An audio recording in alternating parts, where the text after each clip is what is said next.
Knew he was gone. Just 2 blocks behind me, Bob Eidman was found robbed and murdered. Bob Eidman was shot 3 times.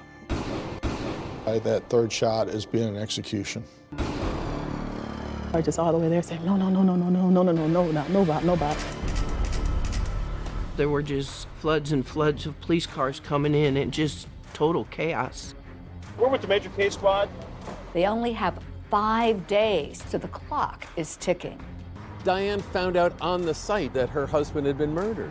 Yes, she did. She makes this statement, something like this has happened before. There were numerous individuals who could have done something such as this.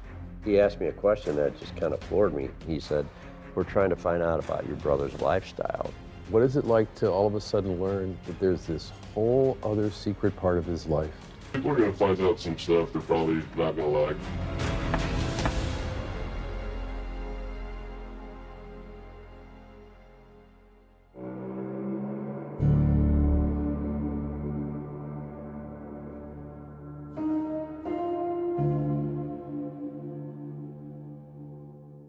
June 8th, 2007 was a typical day in St. Charles. It was a sunny day, and I was proceeding southwest here on First Capitol Drive. So it was about to break 80 degrees on this Friday morning around 11 a.m. And as Officer Dean Meyer's patrol car is making its way toward Interstate 70, a mail carrier was on her rounds too. This security video showing her dropping off mail at a strip mall grocery store, then driving her truck a few doors down to enter the office where Bob Eidman sold car insurance. Nobody heard her first scream. Our mail carrier was running up the street and she was flailing her arms and she was yelling for the police. Deborah Kennedy was the first person to hear those desperate cries and tried to catch up with her as the mail carrier ran into traffic on the busy road before Officer Meyer spotted her. I saw the mail carrier running up the hill with the phone in her hand. Stop, please stop. There's a man, I'm delivering the mail right now, he's lying on the floor with blood all over him. I asked what's going on and she said Bob was laying on the floor and he had blood on his face. And she tries to investigate what's going on. She goes into Bob's office and gets the shock of her life. I went inside to see if I could help him. And when I walked in, there was plenty of blood. I watched his chest didn't move. I knew as soon as I saw it, I knew he was gone. Let me breathe for a second.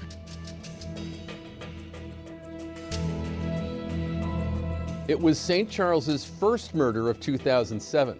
And right from the start, it was the kind of thing that just isn't supposed to happen here. That's because St. Charles, Missouri is an idyllic bedroom community. It's just over the bridge from St. Louis with a historic downtown and historic values as well. I guess the idea is that you're supposed to shed the stress of the big city as you come across the wide Missouri River and land here. But as we know, money woes, lies and rage and desperation, the grip of fear, they do not stop at the river's edge. Now we've got a whole team of officers from the St. Charles Police Department. They've converged on the scene of Bob Eidman's murder. There were just, floods and floods of police cars coming in and just total chaos. Immediately I responded to the area, to the scene. Bob is laying on the floor between the 2 desks. He's laying on his back and there's a pool of blood around his head. Bob Eidman was shot 3 times. The first shot was superficial. It was a grazing wound to his chin. The second shot was to his neck, shoulder area, which knocked him down. According to St. Charles homicide detective Don Stepp, the third and fatal shot had been fired through Bob Eidman's left eye as the assailant stood over his prone body. I would definitely classify that 3rd shot as being an execution. This was an insurance office and it was a fairly open area. We collected bullet casings, bullets, bullet fragments. We would mark the position, set up little yellow tents called photo markers. We would photograph it. We dusted for fingerprints. You're hoping that maybe you will find one fingerprint that may lead to a particular suspect. Police are seeking out anyone who might have spotted something that morning in Bob's office. With her office directly below Bob's, Deborah Kennedy didn't see anyone, but she might have heard something. I think it was probably around 10:30 or 11 o'clock. A friend of mine had come in. You know, I heard a couple noises, and we both kind of looked at each other, and then I heard a big thud on my ceiling. And we're kind of like, what the heck, you know, is Bob doing up there? And so, being the way I am, I yelled up through the rafters, you know, hey, Bob, keep it down. I'm trying to work down here. We came to the conclusion that those loud bangs that she heard was the gunshots in Bob's office. Police quickly worked to gather information about the victim. His name is Bob Eidman. He's 48 years old. He was married for a very long time, had no children, and worked in the insurance industry. But just recently, like the past 2 years, had just started this new company. He'd got like a franchise. He just started that on his own. As news begins to spread that something bad has happened at Bob's office, concerned friends and associates in the insurance business, they rush to the site, like the longtime colleague who asked that we call her Dana. What made you want to go over there? That's my friend. I wanted to make sure he was okay. I remember locking up my office. I had a client in there, and she saw how distraught I was. And I'm just in the car, just all the way there saying, no, no, no, no, no, no, no, no, no, no, no, no, Bob, no, Bob. What happened when you got there? Of course, they're spectators, so someone said that someone got shot. Didn't see Bob, didn't see him waving in the window, didn't see any sign of him at all. And then when they took his body out of the office, we knew it was Bob's body because he was a big guy. What's that moment like? Oh my goodness. It was the worst. Local reporters have arrived on the scene as well. Those reporters noticed that a woman pulls up, and it turns out that she is the now widow of Robert Eidman. Her name is Diane, and Diane approaches the reporters, asking them if they know what's happening. And the reporters are saying that they feel uncomfortable telling her about her husband, so they direct her to the police. But Diane said that she hadn't heard from Bob all day, which was odd, and she kept trying to call him, and he never answered the office phone. So when she shows up and seen all the police cars, she knew something had happened, and she identified herself. Diane found out on the site, didn't she, that her husband had been murdered? Yes, she did. As investigators comb the area looking for video of any potential suspects, they happen upon this grocery store just a few doors down from Bob Eidman's office. Inside, they take note of the security camera that captured the mail carrier earlier that morning. It was right about there, pointed directly towards the front door. Once they get a look at the video it recorded, it's the first big break in the case.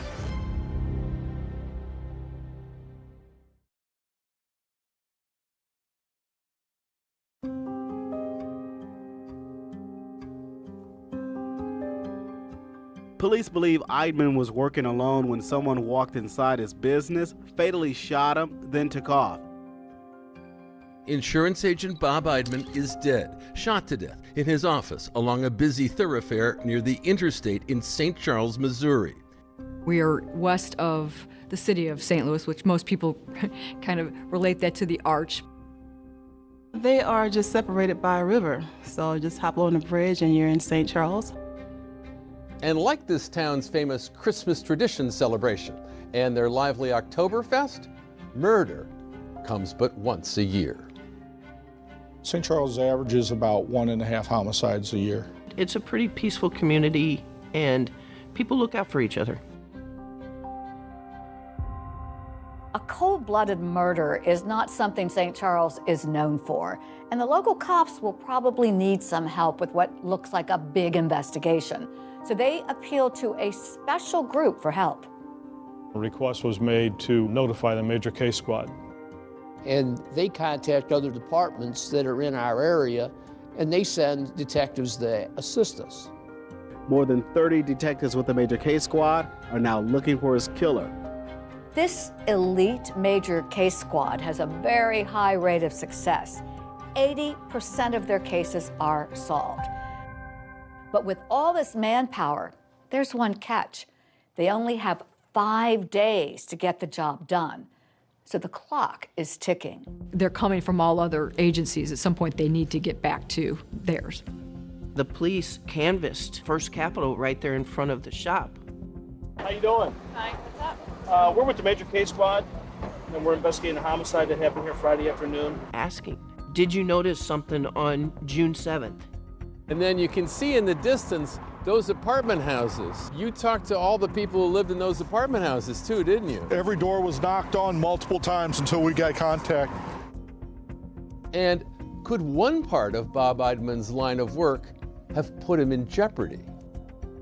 Robert Eidman's specialty in the insurance company was dealing with high-risk drivers, individuals that could not get insurance through traditional places, people that had prior traffic violations. He wasn't taking checks because apparently those had been bounced, and this was back in the day when checks were a thing. But his good friend and insurance colleague Dana, she felt Bob was taking too great a risk with the form of payment he did take. So he would accept cash against a lot of people who advised him not to take cash. Though he was known for accepting cash, he doesn't have a safe. Instead, police learned Bob would put the cash he received from clients into a far less secure place. There was a drawer in Bob's desk that was locked, and you'd have to use a screwdriver to manipulate the lock to be able to open it. When police managed to open the drawer and they checked the cash box, oh, there's money inside, about $200. There was no forced entry, but it could have absolutely been a robbery. I know one of the things they were looking for was Bob's wallet missing. And you're looking for anywhere that somebody might have thrown something, like Bob Eidman's wallet. From the top of the roof, all through the grass, ditches, sewers, everywhere. We could not find the wallet. The wallet's going to be 90% of the time in a man's back pocket.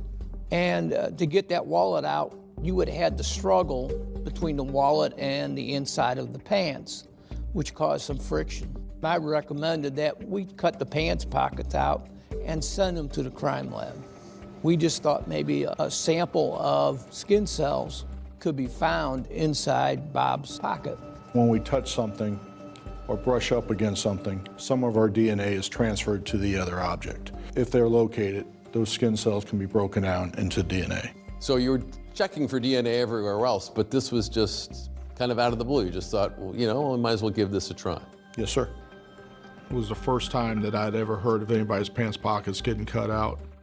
While one team is feverishly working to gather physical evidence, another team is talking to anyone they can find, talking to family, friends, anything that will help them glean information about Bob Eidman. Bob was a big teddy bear. He was friendly, he was bubbly. He called me wild woman. I think it has something to do with my hair. It grew on me. Bob was a funny little guy, and I say little meaning that I think he was probably about 5'4", 5'6". If we were going to say what size personality he had, like small to large, where would you put him on the scale there, Pam? I'd say extra large. His persona was just so, hey, you guys see me? I'm here. How would you describe his relationship to authority growing up? Not good. He defied authority with regularity. He had to go to summer school every summer. In fact, my parents tried to bribe him and said, hey, if you can graduate from high school in 4 years, we'll give you a car. He's like, show me the car first. We were in high school together. Bob was pretty forward. He liked to talk to the ladies and hang out and visit. Then he met Diane, and he fell in love with her, and they were real close. I believe Diane and Bobby made a fantastic couple. I really liked Diane. She'd put Bobby in his place. Bobby say something smart, she'd say something smart right back at him. She was taller than him. I don't think it really mattered to him at all. He ended up getting some lifts, so he felt like he was as tall as his wife. Bob and Diane had been married for 20 plus years. They did not have any children. So instead, his office featured photos of the muscle cars that he loved, while under his desk, he kept a copy of the Dreamgirls CD. He finally got to be his own boss, but they were great challenges, weren't there? Yeah, he started talking like, well, the business isn't doing so good. I haven't had that many people come in. He kept saying, you know, if I don't make this in the next couple months, I'm not sure. I might go under. Yeah, I'm not sure I'm going to be able to make it. Think about all that financial stress. At least one person thinks it was taking a terrible toll. I thought he committed suicide. You thought he was so despondent that he might have taken his own life. I did. Remember that video camera in the grocery store next to Bob's, pointing toward the street in front?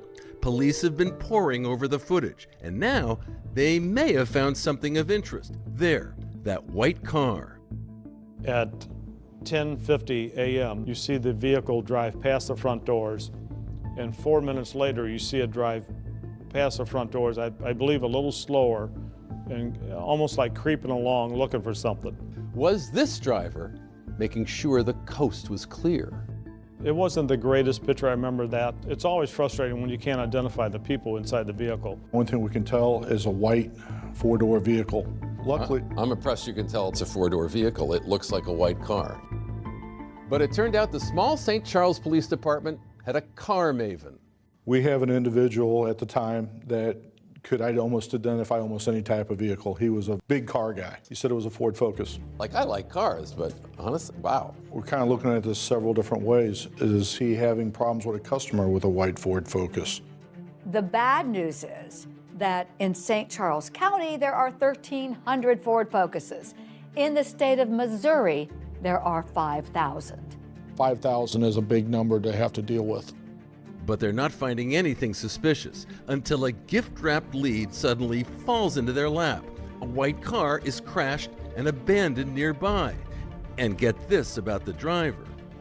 He had bloody clothing on. Why has he got Bob's business card?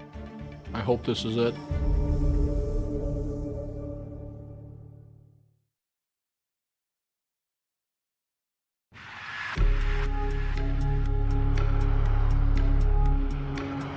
A mail carrier found Eidman's body shot several times inside his Brook Auto Insurance agency at about 12:30 Friday afternoon. So in broad daylight, a man is shot dead in his place of business on a busy street. I'm sure it did strike fear. I don't understand why somebody would kill somebody right here. It was such a senseless killing that nobody really understood what was going on. I didn't want to go back to work the next morning. I wanted to get the heck out of Dodge. I wanted to get out of town. Police here in St. Charles, Missouri still had no motive, no witnesses, and no way to quell the rising fear of the St. Charles community. Fear and anxiety that grew even more after 3 men broke into a bowling alley, took $700, and tied up the janitor in the process. 2 men wearing masks and carrying guns rob a St. Charles bowling alley. Well, here is proof they had a gun, a bullet hole left in the office window. They busted in through the back door, shot up the office, tried to shoot open a safe. Geographically, it was just down the street from Brooks Insurance. And it was a bowling alley that we all bowled at, so at first we all thought it was tied together. So people wondered if there was a connection between the 2 robberies. And we looked at that, seeing if they were connected. And in the course of that investigation, we were able to eliminate it from being a part of this case. Police are knee-deep in Bob Eidman's murder investigation, and they come upon a really interesting scene. It's an abandoned, crashed white car. And when they track down the owner, well, there's a couple of really eye-popping pieces of information. He had bloody clothing on, and he also had one of Robert Eidman's business cards. Why does he have bloody clothing? Is it his blood? Is it Bob's blood? We have some questions that we need answered. This could be it. It blew my mind, like, whoa. Travis Wade Ensley is about to blow a lot of minds at police headquarters, where leads in Bob Eidman's murder have been hard to come by. The car that I wrecked was a white 4-door Saturn. Which might have looked like the car that was captured on the footage. The next thing I know, I'm at St. Charles Police Station getting questioned for murder. Police now feel that he has a lot of explaining to do. So as Travis recalls, his story goes kind of something like this. I needed new insurance on my car. My buddy's like, check this guy out, and called him up, gave me good rates. And then like a week later, I had been out, had a couple drinks. Okay. I wound up wrecking my car right by my apartment. My airbags deployed and it knocked the sense out of me, and I like staggered down the hill, like right to my apartment, didn't remember nothing. Okay. Next day, I woke up, I walk out my door, my car's not there. So Travis calls police to report his car as stolen, but then is stunned to suddenly find himself a potential person of interest in a murder. I was scared to death. They were coming at you. Yeah, they were coming at me pretty good. Travis has what seems like a likely story about why there's blood on a shirt. He said that when he crashed his car, he got a bloody nose. Cops will check out his story, so they're not quite ready to clear him. And they went and looked into certain, my alibi and this and that. They're like, okay, yeah, he's not the guy. Now, police turn their attention closer to home, to Bob Eidman's widow, Diane. It is quite routine for police to look at the spouse of someone who's been murdered. When Bob's wife, Diane, was advised that Bob had been murdered in his office, she didn't have a great reaction. While Diane does appear to be upset in this photo, some detectives at the scene felt she was not overly emotional. I don't want to say it didn't seem like a surprise to her, but she wasn't reacting in a manner that I thought a wife would react when they found out their husband was shot. That struck me, and I'm sure several detectives, as unusual. Is she in shock? Is she in denial? Is she involved in this? Then there's Detective Stephanie Kaiser. Already a veteran sex crimes investigator, Kaiser was respected for her sensitivity and understanding with victims. That would be completely normal in a shock situation like that. There is no such thing as a one-size-fits-all when you're talking about trauma, because to be able to process that would take some time. They're moving slow, they can't think, so I make nothing of that behavior.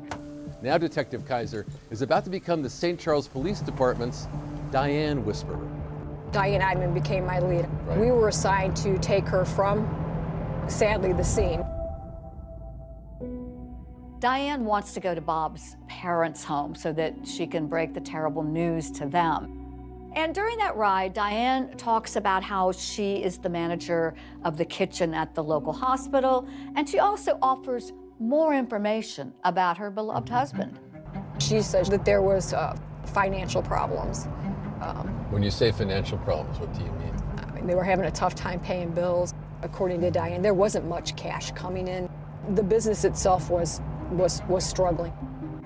Detective Kaiser continues talking with Diane, and she makes a note that Diane seems incredibly forgetful. She can't remember her own Social Security number. And then the detective asks her about any existing insurance policies. She was up front that, yes, I have a life insurance policy through work.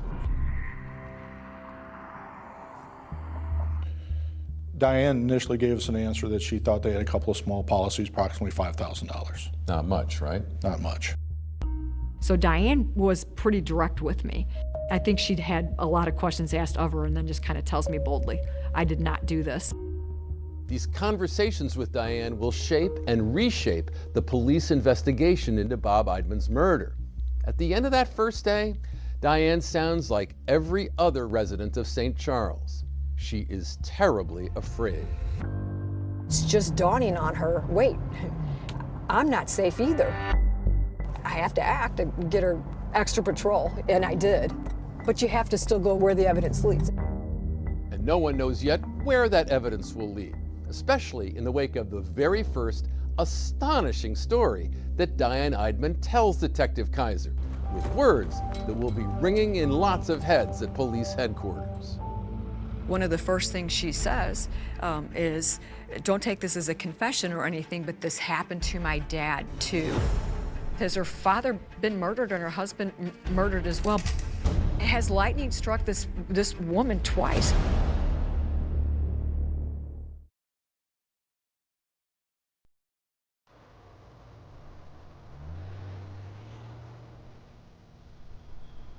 At the time of his death, Bob Eidman had been married to his wife Diane for more than 2 decades. And yet, even those closest to him could find Diane to be something of an enigma to them.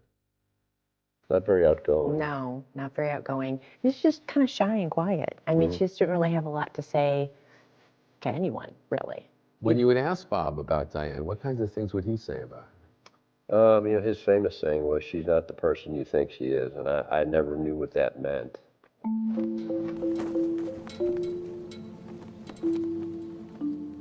Now, Detective Kaiser was reeling from the incredible story that Diane had just told her. She makes this statement, don't take this as a confession, but something like this has happened before. And I'm not quoting Diane at this point, but somebody broke into the house and shot my dad.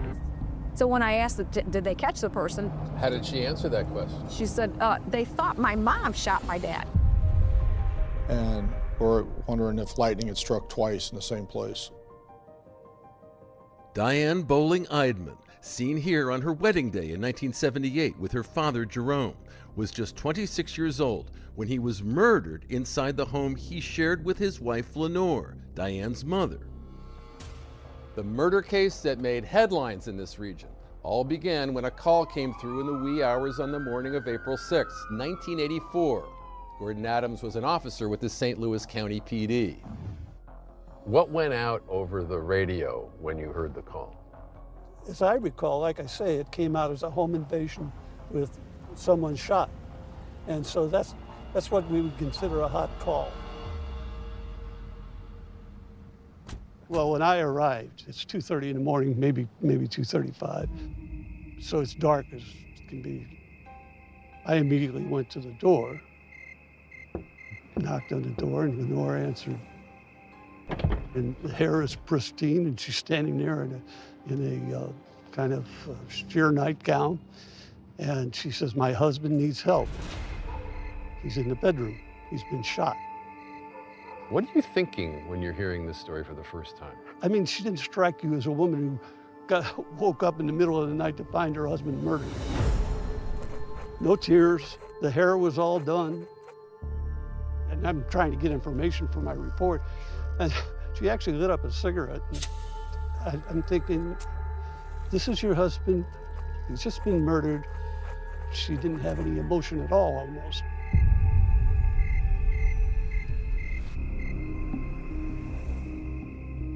David Barron was a detective with the St. Louis County Police assigned to the case. So Lenore Bowling was asserting that an intruder had come into the house, somehow found her husband's service revolver, used that service revolver to kill him, and then left. That's what she was saying. How did that strike you as a plausible story, given your years of experience in law enforcement? It was an improbable set of circumstances. And to throw into that, the garage door was open about a foot. Okay, that garage door over there was open a foot. And the inside garage door, leading it from the garage into the house, is the only door in the house that did not have a deadbolt. Diane's mother had told police she believed she was being stalked in the days prior to the shooting by a black male driving a black car who'd been leaving notes at their home. And there was a note found at the crime scene. Well, the last note that was found at the scene said, "This is for you, Pig, for what you did to me." No, I made a canvass later on in the neighborhood. No one saw a black male in a black car dressed in all black. Lenore Bowling was charged with the murder of her husband. She pled not guilty, and while she was awaiting trial, she moved in with Bob and Diane. How did Bob feel about living with someone who was accused of shooting her husband to death? Bob was not happy about that. He was scared. Yeah, He would go to bed every night and say would bolt his door, lock it closed. He did not.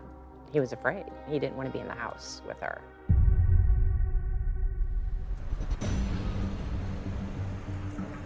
After that fateful night, This saga ending here in the fall of 1985. Diane Eidman's mother, Lenore Bowling, on trial for capital murder in the death of her husband, Diane's father, Jerome Bowling. Lenore Bowling found not guilty of her husband's murder. They did not believe that she did it. They believed her story. The irony not lost on investigators as Diane Eidman, more than 20 years later, now a person of interest in a different killing. Has her father been murdered and her husband murdered as well? What a weird set of circumstances.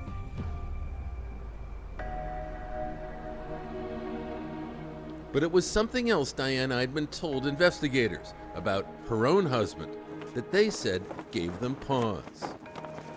During Diane's initial interview, she was asked if there was any insurance policies. Diane said that she thought there was one policy, and she thought it was just a small policy, approximately $5,000. She describes that she has a life insurance policy through work. She's not sure about the details on that. I was contacted by an insurance company and told that there was additional policies for Robert Eidman that we were not made aware of that were quite substantial in size. Now with Bob's death, police say she was suddenly in line to receive more than $300,000 in life insurance. We did not know if Diane had forgotten to tell us about those policies. Did Diane know about those policies?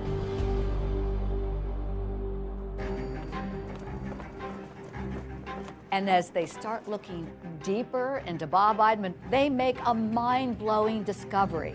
This man was leading a double life. And then the commander of the major case squad asked me a question that just kind of floored me. I had no idea.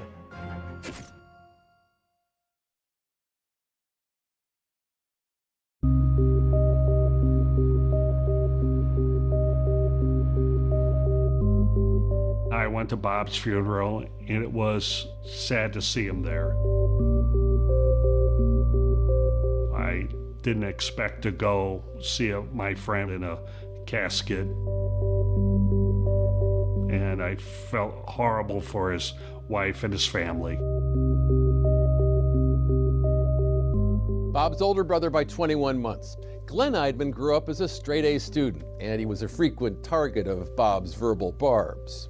How did he feel about you being a policeman? He made fun of me a lot. He did not like that. Wasn't big on police. He got in trouble growing up. Glenn always believed that Bob was his mother's favorite. Even so, he said he was not prepared for what he says she asked him to do as they attended Bob's funeral. At his funeral, my mom, she was confined to a wheelchair. She was in very poor health. So she goes, "How could somebody do this to my boy?" I said, "Mom, I don't know. I don't know why." She goes, "Well, I want you to find those people and I want you to kill them." And I said, "That's not how this works.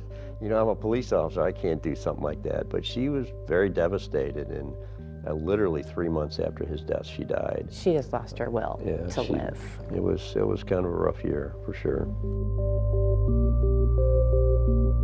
I went up to the funeral and seen Diane as she was broken up, but I didn't ask a lot of questions. She never really said a whole lot. She really didn't say a lot about anything. She was pretty quiet. I was just watching Diane and just grieving with her. And I noticed there was a large police presence, and I just thought that was odd for a funeral. But if they suspect the murderers to be there, then they were there for a reason. At the time of Robert Eidman's funeral, we set up surveillance and we recorded video of the attendees at the funeral, as well as obtaining the guest book for the services. Police check out every name on the funeral registry. It takes them nowhere.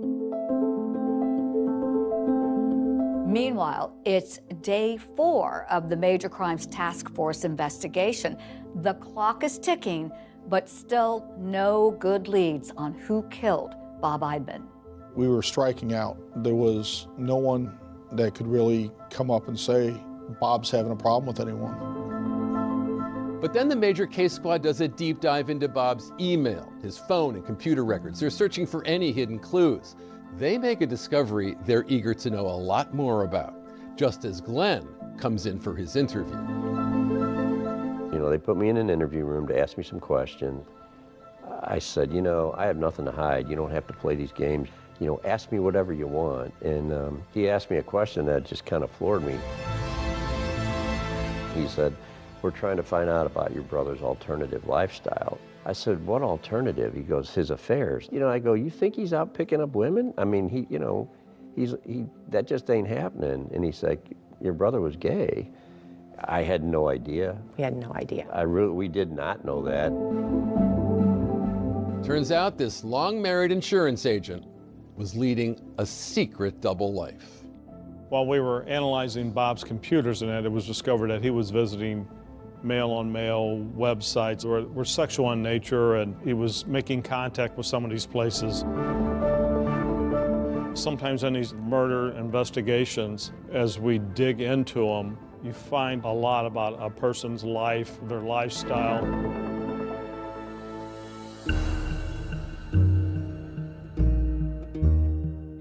When you have a secret, what vulnerability does that give someone like Bob Eidman? Anytime somebody has a secret and somebody knows it and you're keeping it a secret for a reason, people can use that as leverage to get their way if they want to blackmail you or extort you. As investigators continue searching through Bob's phone records, they find something else noteworthy. One phone number keeps popping up, belonging to a man from out of town. They had an intimate relationship. They would rent a hotel room somewhere and visit each other. Automatically, a flag gets raised.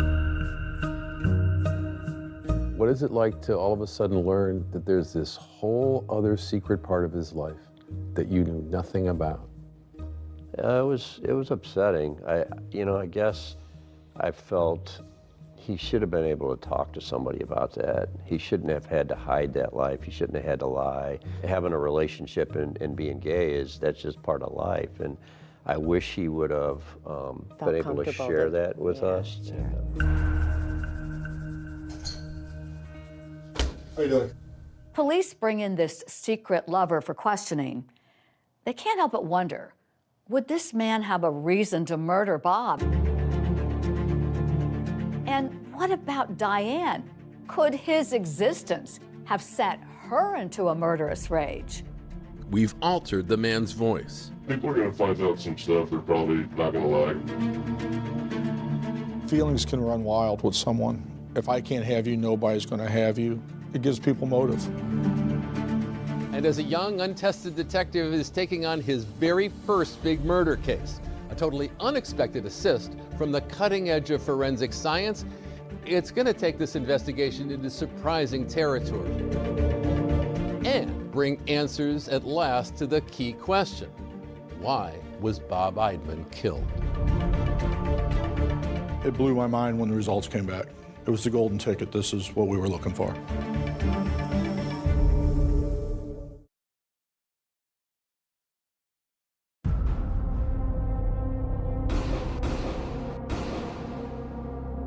Two blocks behind me, Bob Eidman was found robbed and murdered. Diane found out on the site that her husband had been murdered. Yes, she did. She makes this statement, something like this has happened before. Somebody broke into the house and shot my dad. It absolutely crossed everybody's mind that this was kind of a copycat murder. I've told her, hey, your husband's been killed. Your marriage is about to be put under a spotlight. We discovered that Bob was having an affair. She had found out that he was having an affair with another man, and that she was very angry about that. They'd had an argument about that. Diane was asking, are you telling me my husband's gay? This is one of those bizarre cases where all the evidence seems to be pointing in one direction, then suddenly the rug is pulled out from under you, stunning everyone. I was very shocked. We cut open the pocket, swabbed the edges, hoping to get possible DNA. And the next day, state gave me the name. I was sitting in the same room with the person that shot and killed my brother.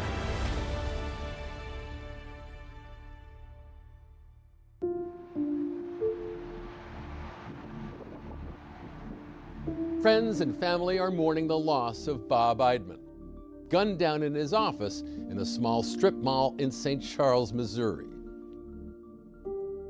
A man that loved life, always wanted to have fun, always wanted to enjoy himself. He had a great personality, very funny, you know, very intelligent. You know, he seemed like a nice guy, but after you got to know him a bit, that's when the Bobby came out. I mean, he was extremely comical. He'd make me laugh so hard. I mean, it would hurt. He liked to have fun. He loved muscle cars. And as far as in the office, you heard him. He was a loud guy. He was one of those guys that when he got on the phone, you kind of put your earplugs in because he was pretty loud. Larger than life, he was. I could depend on him when I was not in a great place. He would talk and he made sense. Now Bob Eidman was dead, and nothing made sense. It was a little before 11 a.m. on June 8th when a mail carrier discovered Bob's lifeless body on the floor of his office. Stop, please stop. There's a man, I'm delivering the mail right now. He's lying on the floor with blood all over him. Bob Eidman was shot 3 times. There was no forced entry or anything. He was a business that was open for business, but it could have absolutely been a robbery. Robert Eidman's specialty in the insurance company was dealing with high-risk drivers, individuals that could not get insurance through traditional places. So he would accept cash against a lot of people who didn't take cash and advised them not to take cash. This is a huge murder case in a very small town. And with more questions than answers, St. Charles PD needs help, and boy, do they get it. Enter the elite major case squad. 20 to 30 detectives will respond, and the only thing they will work on for the next 5 days is that situation they've been called out on. The investigation into Bob Eidman's murder is all hands on deck. One of the things that we were not able to recover or locate was Robert Eidman's wallet. Bob's wife Diane said he always carried his wallet in his back pocket.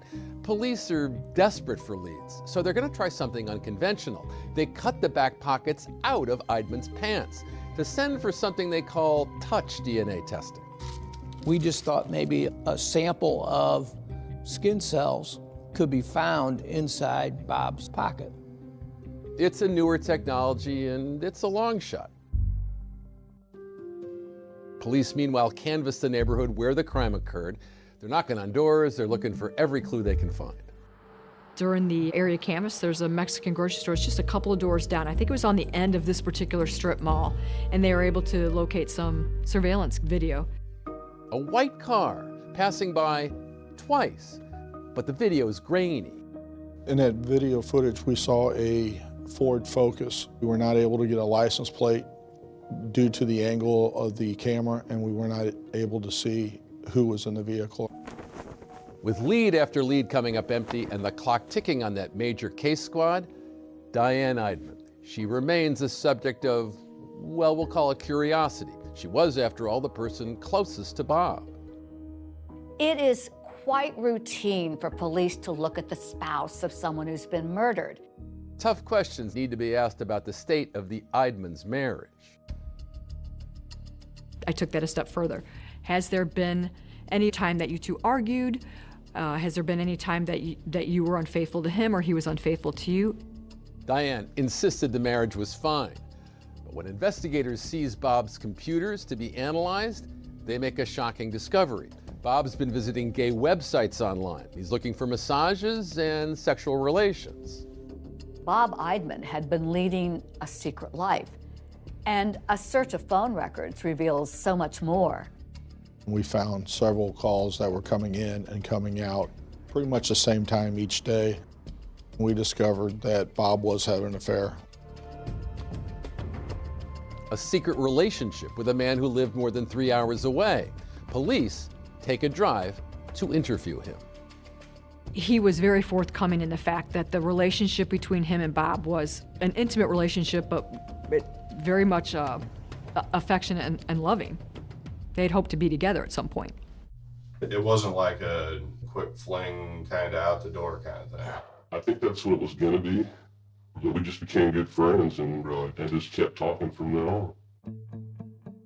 He says he never visited Bob in St. Charles, but said the two spoke every day and that he loved Bob. The two would stay in motels closer to his hometown when they got together. During the interview with investigators, he rolled up his right sleeve to reveal a tattoo that he said was for Bob. While doing the search of his home, we located a box the size of a shoebox, and it had cards from Bob. It had receipts from when they'd go to dinner or go to a hotel. He was saving it. With such tender and strong feelings for Bob, a handful of scenarios leaped to the mind of law enforcement. Could it have been a jilted lover who murdered Bob Eidman? Feelings can run wild with someone. If I can't have you, nobody's going to have you. It gives people motive. In theory, a jilted lover made potential sense to investigators, but the man had an alibi. On the date of the murder, he was at work, hours away from St. Charles. He was on video, and there were numerous people who said, yes, he was here this day. This is the time he clocked in. After passing a polygraph, Bob's secret lover is cleared. But it's something he tells investigators about Diane that raises red flags. He called me. He goes, I got some bad news. I said, what? He said, she read one of my emails. He said that Friday night, he said it was a pretty bad night. Investigators are now zeroing in on Diane. How angry was she when she discovered Bob's secret life? Angry enough to commit murder? You never met her before? No. I've seen her picture. Would she be angry enough to go in and do that? I hope not.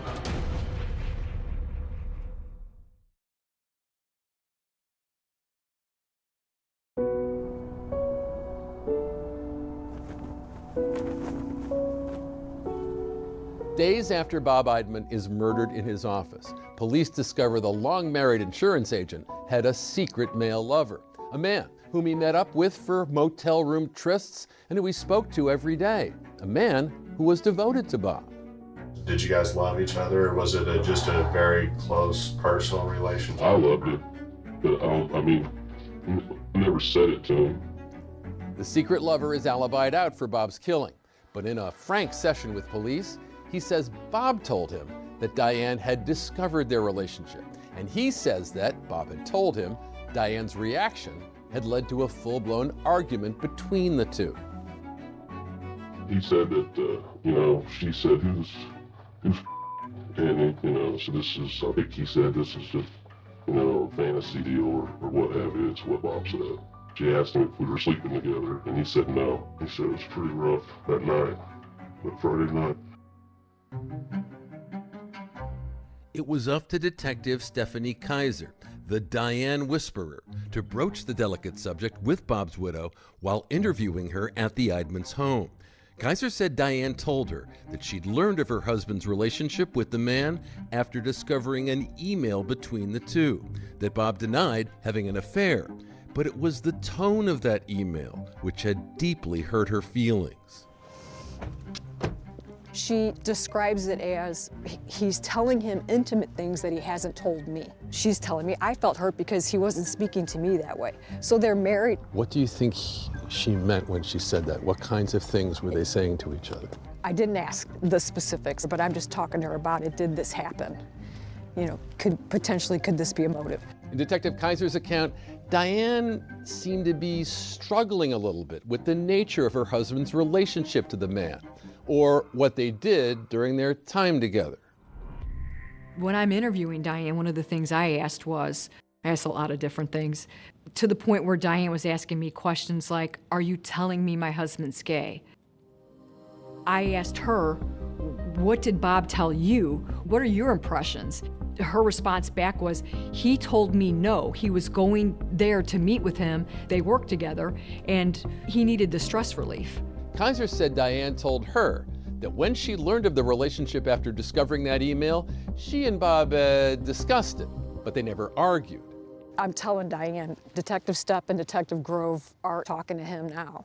He's saying you guys had a loud, angry argument. She said, I don't know that it was loud and angry. Well, that's what he's saying. You know, Diane, what say you? She said, I told him it was over. I told him he was going to end that friendship.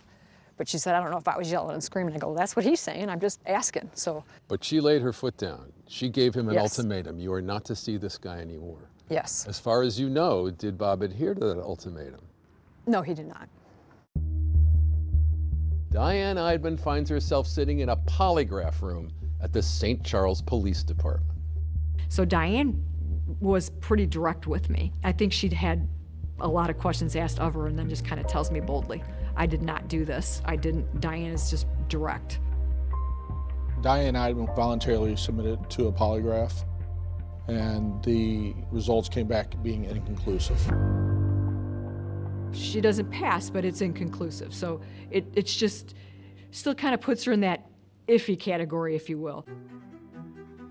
Adding to investigators' frustration, a day after Diane takes that polygraph test, the clock expires. The major case squad is out of there.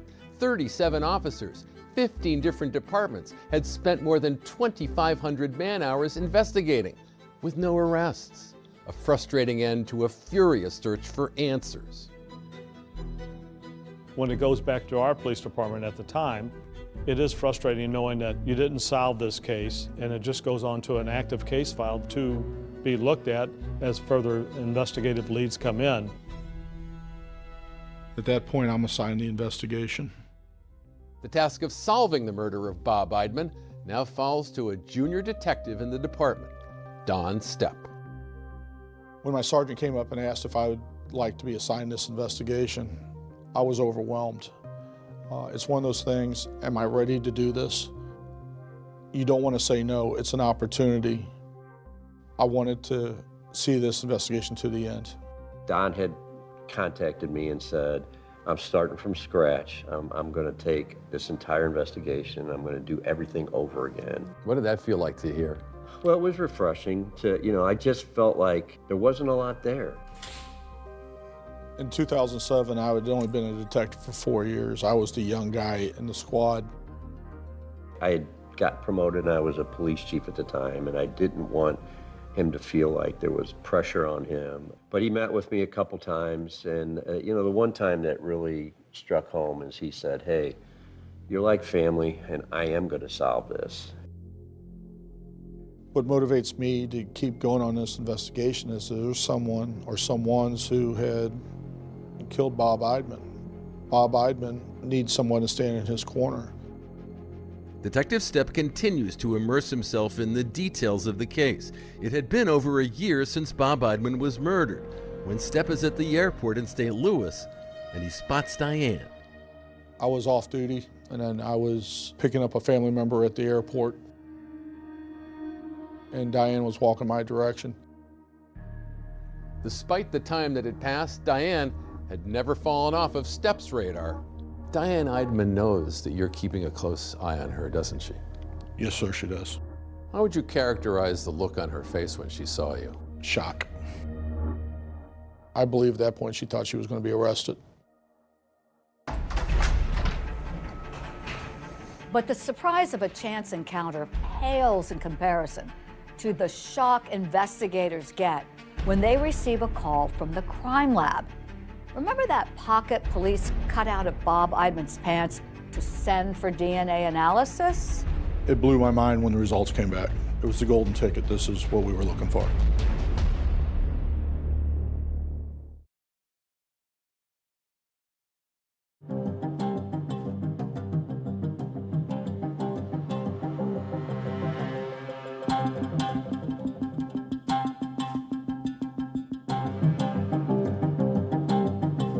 It is 2009. And Diane Eidman is spotted at the airport in St. Louis by Detective Don Stepp. Oh, would you characterize the look on her face when she saw you? Shock. Step documents the incident, later learns that Diane took a trip to Las Vegas, but nothing comes of it. And if you don't have a suspect right away, then there's things that take time. So things slowed down, but things did not stop. Face it, there are few, if any, solid leads to pursue, including the identity of that mystery driver whose car was seen on the day of the murder. They had this famous lead about this car that went around the block, and they had it on video, but there were 22 detectives for 5 days, and they didn't find it. And there's another lingering piece of evidence still out there. That touch DNA taken from Eidman's back pocket. It was sent to the St. Louis Major Crimes Lab. Anytime you submitted any kind of DNA information, DNA samples, it was going to be a year or more before you got an answer to it. Nearly 2 agonizing years after Bob's murder, it's as if this case is frozen in time. I felt that they were never going to solve the case. I mean, we'd pray every day. Just, we need peace. We need answers. We need to find out what happened. It seemed like there were no answers. No. Then in March of 2009, that touch DNA from Bob's pocket is forwarded to Bryan Crime. He's a forensic scientist with the St. Charles County Police Department. We were contacted by investigators and asked if we could do the DNA on the case. With almost every angle of the case having been explored and explored again, it all comes down to what Cry could uncover with the DNA analysis. If we were going to swab the back pocket of a pair of pants, we would cut open the pocket, swab the edges, hoping to get possible DNA. Once I get a swab, I process it and cut the tip off and put it in an extraction tube, and then we load it onto a genetic analyzer that ultimately produces a DNA profile. But given the cold case backlog, it takes several more months for the DNA to be processed. And when the results come back, investigators get a major break that heats up this cold case. I developed an unknown male profile. It was a mixture of 2 people. One of those persons was the victim, Robert Eidman, and the other one was an unknown male. I knew once we obtained the DNA profile, the identity of the individual in Bob Eidman's pocket, I knew that was the golden ticket. I knew that was when we were going to be able to close this case. That unknown DNA could lead investigators to Bob's killer, so Cry enters the profile into CODIS. That's a law enforcement database. Hours later, there's a hit. It hit that same day, and the next day, state gave me the name. The DNA doesn't match Bob's wife or his secret lover or anyone else the police had been looking into. Instead, it comes back to someone who was never on the investigators' radar. What did you learn that person's name was? Paul White. When the name's first discovered, Detective Stepp is otherwise engaged. I was on a traffic detail directing traffic. Did you just want to run up and down the street and tell people we've got our guy? I was very shocked. My mind was not on directing traffic at that time. What did you do then? I started researching Paul White. Turns out Paul White was no stranger to law enforcement, having served 15 years in prison for robbery. When they got the DNA match, Don had contacted me and said, I'm going to solve this. And I truly believed him. I got to give him a lot of credit. You know, he did a lot of old-fashioned work. This new lead poses even more questions for investigators. Could Diane have hired Paul White to kill Bob, or had White acted alone? When the DNA came in, that didn't seem to exclude her either. The idea being maybe she had hired somebody. Yes, I mean, it was worked all the way through. You now have Paul White's DNA on Robert Eidman's pocket at the time of his murder, right? Yes, sir. So I assume you want to talk to Paul White. Yes, sir, I do. And Paul White was not hard to find. Paul White was incarcerated at the time when the DNA came back. How you doing? And so in September 2010, Detective Stepp pays a visit to Paul White at a maximum security prison in Fulton, Missouri, where he's serving time for forgery. Do you have any idea why we're here? I wanted him to know right off the bat that we knew he was there. Does this guy look familiar? Never seen him before. I wanted the truth. I wanted to get a confession from Paul. I've got your DNA in his back pocket. And will that touch DNA evidence be enough to get that confession? White leaned back in his chair. He laughed. It's impossible. It's not. It's impossible. It's no way in the world. It's impossible. What are you thinking when he does that? I'm thinking this is going to be a long interview. I'm getting taped and stuff, and what the, man.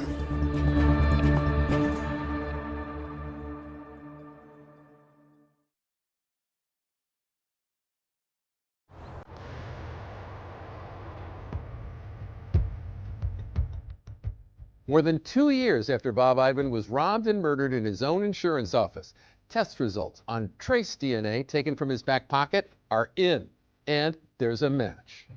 That individual was in the Department of Corrections in Missouri. What did you learn that person's name was? Paul White. As investigators dig deeper into Paul White's background, they uncover a possible connection to Bob. It's been hiding in plain sight. There was numerous files on Bob's desk. And there was a file, containing Paul White's name. Among those files is an application for auto insurance. 2 names are listed, Sherry White and her husband, Paul White. Paul White's wife's file was on Bob's desk? Yes, sir. What was it doing? I think when Mr. Eidman had seen the car pull up and saw Paul White exiting the vehicle, he was grabbing Sherry's file to be ready so when he came in. Investigators quickly clear Sherry White as a suspect in Bob Eidman's murder. With the trail of evidence now leading directly to Paul White, Detective Stepp decides it's time to meet face to face. This is where the magic happens. Doesn't look all that magical, does it? No, it doesn't. What happens to people when they come into a room like this? We get to the bottom of facts. This is where people have an opportunity to tell us about what they've done and tell us their story. Since Paul White is already serving a prison sentence for an unrelated forgery charge, he's literally a captive audience. Let's go back and talk about some of your strategy as you were going to talk to Paul White. Paul, I believe, was in a little bit of shock after all these years. 2 detectives showing up from St. Charles City. He did not expect that to happen that day. Do you have any idea why we're here? Okay. Are you thinking the long game at this point, or do you think he's going to start telling you stuff that he knows at that first interview? I'm thinking to myself, the DNA itself is probably enough to get an arrest warrant, but I didn't want just an arrest warrant. I wanted the truth. Before I ask any questions, you must understand your rights. You don't have to make a statement or answer questions. You have the right to remain silent. Do you understand that? Could you put your initials there, Paul, for me? I think initially Paul White's attitude was very kicked back, relaxed. First of all, do you know a guy named Robert Eidman? Never heard of that guy? I even put a picture down in front of him and asked him, do you know this individual? Right. Does this guy look familiar? Never seen him before. Eventually he came back around and said, yeah, I thought that was his wife's insurance man. That picture I showed you, that's Robert Eidman. Okay. You said it kind of looks familiar? Yeah. That's the guy we got the insurance from. And I explained that we were working a homicide investigation. And I explained that his DNA was located in his back pocket. Do you think there's any chance that your DNA is going to pop up inside that crime scene? From a robbery. From a robbery? None? You come to prison, they take your DNA. Your DNA pops up. You know where it pops up? Swabbing a back pocket of my victim. Your DNA shows up in this guy's back pocket. That ain't no way in the world. Why don't you think that? You said that he got robbed. I never robbed the guy. I've been in there one time and to get insurance. So that's exactly. Ain't no way You're telling me you've been in there one time. Yeah. And your DNA shows up in this guy's back pocket a month later? That don't even make sense. Exactly. With your story, it doesn't make sense. Again and again during that first interrogation, you tell him, I've got your DNA. I mean, you must have told him, what, 10 or 15 times in the course of that conversation, right? At least 10 or 15 times. He kept saying, there is no way, repeatedly. He did not believe it. It's impossible. It's no way in the world. It's impossible. Oh, it's not possible. Okay. Well, I'm telling you. I know it's impossible. It's no way in the world. Then how to get there? I don't even feel like it was there. It's impossible for it to be there. After White's adamant and repeated denials about that DNA evidence against him, investigators uncover another critical piece of evidence. I ran every kind of data history check on him. The big point with Paul White was I found out that a neighboring law enforcement agency had issued a ticket to Paul White after our homicide in a white Ford Focus. That's right, a white Ford Focus. And remember, that's the very same vehicle make caught on a surveillance camera the day Bob Eidman was murdered. Paul White was a passenger in that vehicle, and the driver was identified via tickets as Cleo Hines. Why was the car stopped in the first place? Registration on the vehicle. The registration on the vehicle was out of date? That's correct. Who was the driver of the car? The driver of the vehicle was Cleo Hines. What was significant about that? We later learned that Cleo Hines was living with Paul White, and his girlfriend was best friends with Paul White's wife. So they had a long-standing relationship? Yes, sir. What was the indication that you had that Cleo Hines might have been involved in the murder of Robert Eidman? It was Cleo Hines' vehicle. You were sure of that? I was sure of that. I had a couple other officers contact Cleo Hines, and they arrested Cleo Hines and brought him to the St. Charles City Police Department. Does Cleo Hines know a secret that could solve Bob Eidman's murder? You know a man died, right? You know that? Somebody pulled that trigger.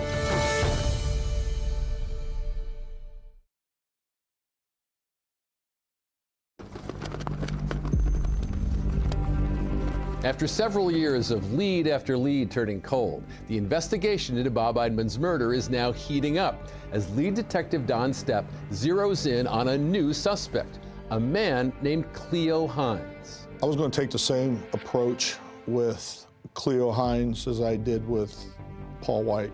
Are you the hardened criminal, or are you a guy that made a mistake? Let's talk about the robbery. I know all about it. I told him we had a positive ID of his vehicle. We had a positive idea of a Focus, a white four-door Focus. You know your vehicle's on video? Do you know that? You know that Mexican grocery store? There's a video camera inside. So I seen you pull in. Now, you didn't just pull around once, did you? No, like twice. You pulled around twice. Yeah. That's on camera. Yeah. Then you pulled up. He knew he owned a white four-door Focus. He knew he was involved in this. There was no way that he could fight that. Unlike Paul White, Hines immediately starts talking, saying White approached him the day of the murder. He got a gun in his hand. Okay. He wakes me up out of my sleep, into my head. He told you you're going to do a robbery? I basically already knew that because of the gun. Okay. And how he was acting. I mean, he didn't have no money. It took a very short time, and Cleo just started talking and talking and talking. What kind of handgun do you think it was? It looked kind of like a 9mm Glock. A 9mm Glock, the same type of handgun investigators determined was used to murder Bob Eidman. But the question is, who pulled the trigger? Somebody pulled that trigger.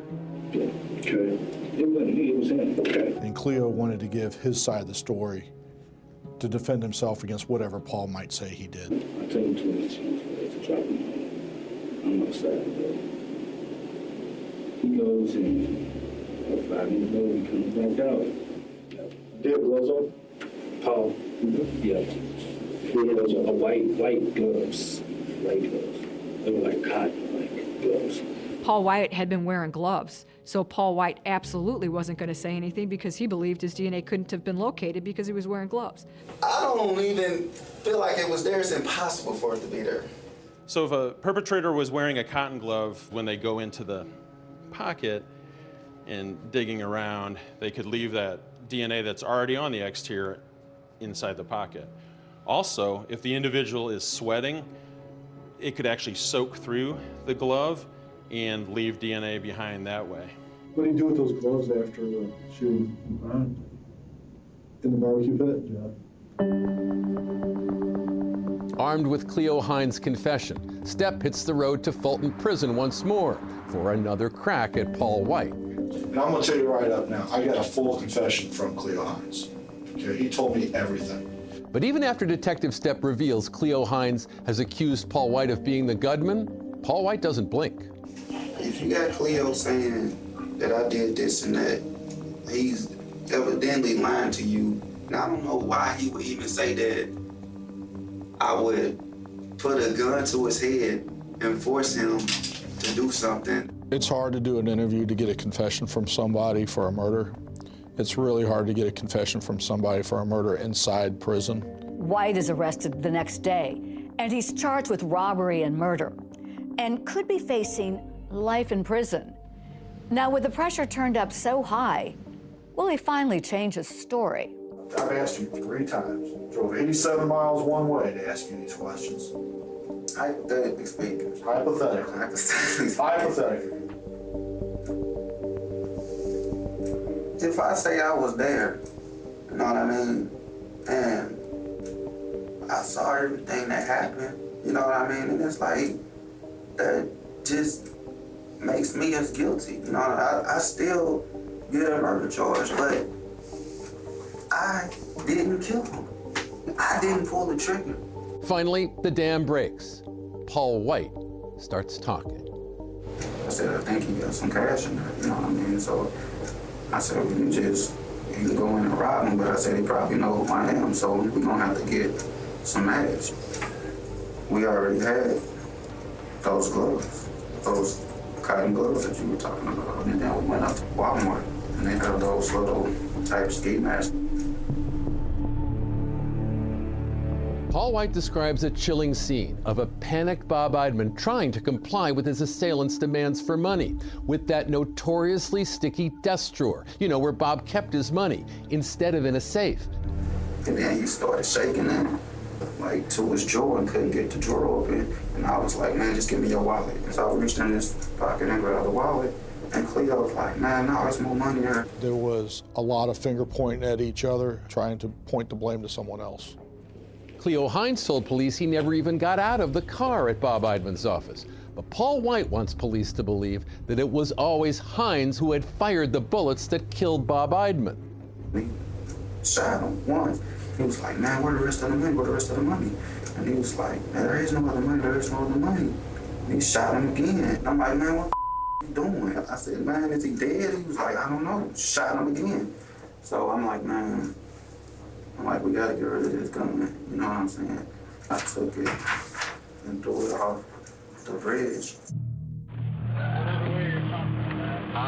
Paul White offers to help find the murder weapon, riding along in handcuffs in the back seat of a squad car. We took Paul White out of the St. Charles County Jail. Going to find a weapon. And had him point out the area where he got rid of the gun. I would say, like, right in here. We searched an extensive area for the gun, was never able to locate it. Now we have 2 suspects and 2 confessions. And with both men pointing the finger at each other, prosecutors are gearing up to put both of them on trial. I was sitting in the same room with the person that shot and killed my brother, and that was pretty hard to be calm. Will Bob Eidman's family finally learn who murdered him?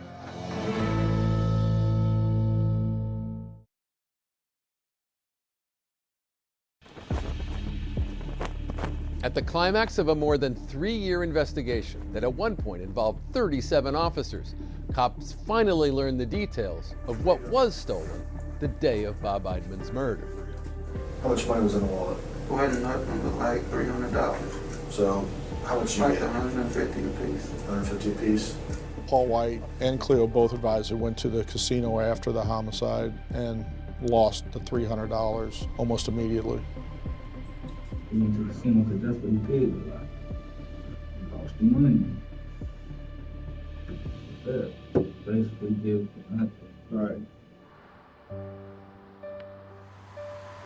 It's hard to think about a man's life being taken for $300. He didn't deserve what he got. He was running a business, trying to make a living, and somebody felt that what he had, they needed too. And so they took it from him.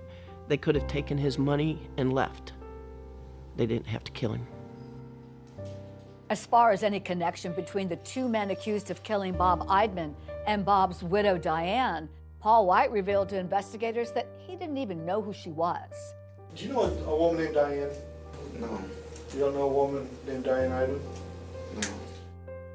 With Paul White and Cleo Hines now both charged with Bob Eidman's murder, it now falls to Detective Stepp to break the news to Diane Eidman, who had long been in his crosshairs. I met Diane at her place of employment, and I said, Diane, this is over. We have the individuals, and we have the charges on them for killing your husband. Was she angry at you? I don't believe she was angry at me. There was a lot of stress that just came off Diane. You could almost see it leaving her body as she was shaking and crying. She was very happy that this was over. Here, some 5 years after Bob Eidman's murder, Paul White and Cleo Hines are set to stand trial in this courthouse.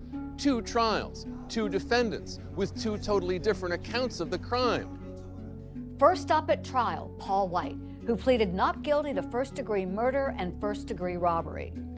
Really didn't know what to think when I came into trial because I was sitting in the same room with the person that shot and killed my brother. And that was pretty hard. The trial for Paul White lasted 3 days, which is actually very short for a murder trial in this county. The trial was swift, and so were the deliberations. The jury needed just 2.5 hours before delivering a verdict. Paul White, guilty of murder and robbery in the first degree. As for Cleo Hines, he decided not to put his fate in the hands of a jury. Before his trial, he entered what's known as an Alford plea. An Alford plea is a plea in the state of Missouri where an individual will not say, I did it, but there's enough evidence to say I did it. With that plea, Hines is convicted of a lesser crime than White, second-degree murder and first-degree robbery. He received 2 life terms, but while Hines' sentence offers the possibility of parole, Paul White will never again see the light of day outside a prison. Paul White was sentenced to life without parole in the Missouri Department of Corrections. The investigation into Bob Eidman's murder had cast a shadow of suspicion on his widow, Diane. Now she stood in court and gave her own account of all she had lost. Were you there for Diane's victim impact statement? Yes, we were. She said, I'm going to be alone for the rest of my life. You took my best friend. You took my husband away from me. She told the court this in part. I looked over my shoulder for 5 years afraid, never knowing if the people who killed Bob were coming after me, or did the police really believe that I killed my husband? I do feel like the system worked. The killers were caught. Science prevailed and overwhelmingly provided evidence that got them a conviction.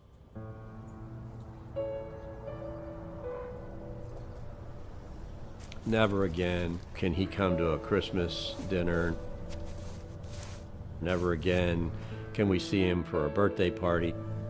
Never again could he and my son talk and have a conversation or a relationship. He just loved life. I mean, he was always happy and making jokes, making light of things all the time. We talk about him all the time. It's not like he's gone. He's still here with us.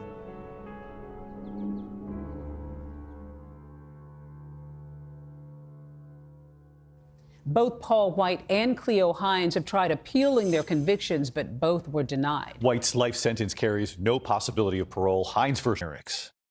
With Corey benefiting only in the event of his death during their marriage. Though visibly distressed, Corey signed the document, her love for Eric. Overriding her reservations, it was acknowledged that some members of Eric's family had reservations about Corey, but this initial friction did not hinder their eventual marriage and the subsequent birth of their 3 sons within 4 years. Corey, a meticulous planner, embraced her role as a devoted mother, deeply involved in her sons' lives.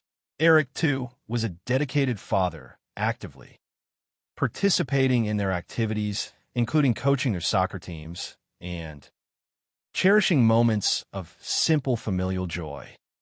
Their life projected an image of prosperity and success, marked by travel and flourishing businesses. Eric's company was valued in the millions, enabling a lifestyle that included vacations and fine dining. However, while Eric focused on his masonry business, Corey pursued her own entrepreneurial ambitions. Launching K. Richlands Realty in 2019, specializing in home flipping. By 2021, she was overseeing 15 renovation projects, her business growing rapidly. To the outside world, they appeared to be the quintessential American family, embodying success and happiness. The presumption that Eric, a dependable provider, would continue to ensure their family security was widely held. Yet this perception was about to be drastically altered, revealing a starkly different reality for the grieving widow. The morning after Eric's death, an immediate and intense conflict erupted between Corey and Eric's sister, Amy, centering on Eric's will secured an safe. Corey's determination to access it, along with the arrival of a locksmith, heightened the tension. Amy then disclosed a critical piece of information. Eric had revised his trust and will, significantly altering Corey's inheritance. The confrontation escalated, culminating in allegations of physical assault by Amy, which led to Corey's arrest and a subsequent no-contest plea to assault. The animosity between the families was palpable, manifesting as a distinct division. At Eric's funeral, Corey's behavior, seemingly defiant amidst her grief, contrasted sharply with the profound sorrow that typically unites a mourning family, highlighting a pervasive undercurrent of discord. In the months that followed, Corey pursued legal action, filing a civil lawsuit against Eric's sister, Katie, to contest the trust. Amidst these personal and legal challenges, Corey emphasized the importance of routine in managing her grief, particularly for her children. It was during this period of reflection that she identified a lack of suitable resources for children dealing with loss, which prompted her to write Are You With Me?, a book she self-published with the assistance of a ghostwriter. The book, structured from child's perspective, conveyed the enduring presence of a deceased parent. Corey's subsequent public appearances to promote the book were met with widespread sympathy, her narrative of resilience and maternal devotion resonating deeply. However, this public platform inadvertently drew the attention of authorities who were independently investigating Eric's death. An anonymous email arrived at the broadcasting station, a blunt and chilling message. You know she killed her husband.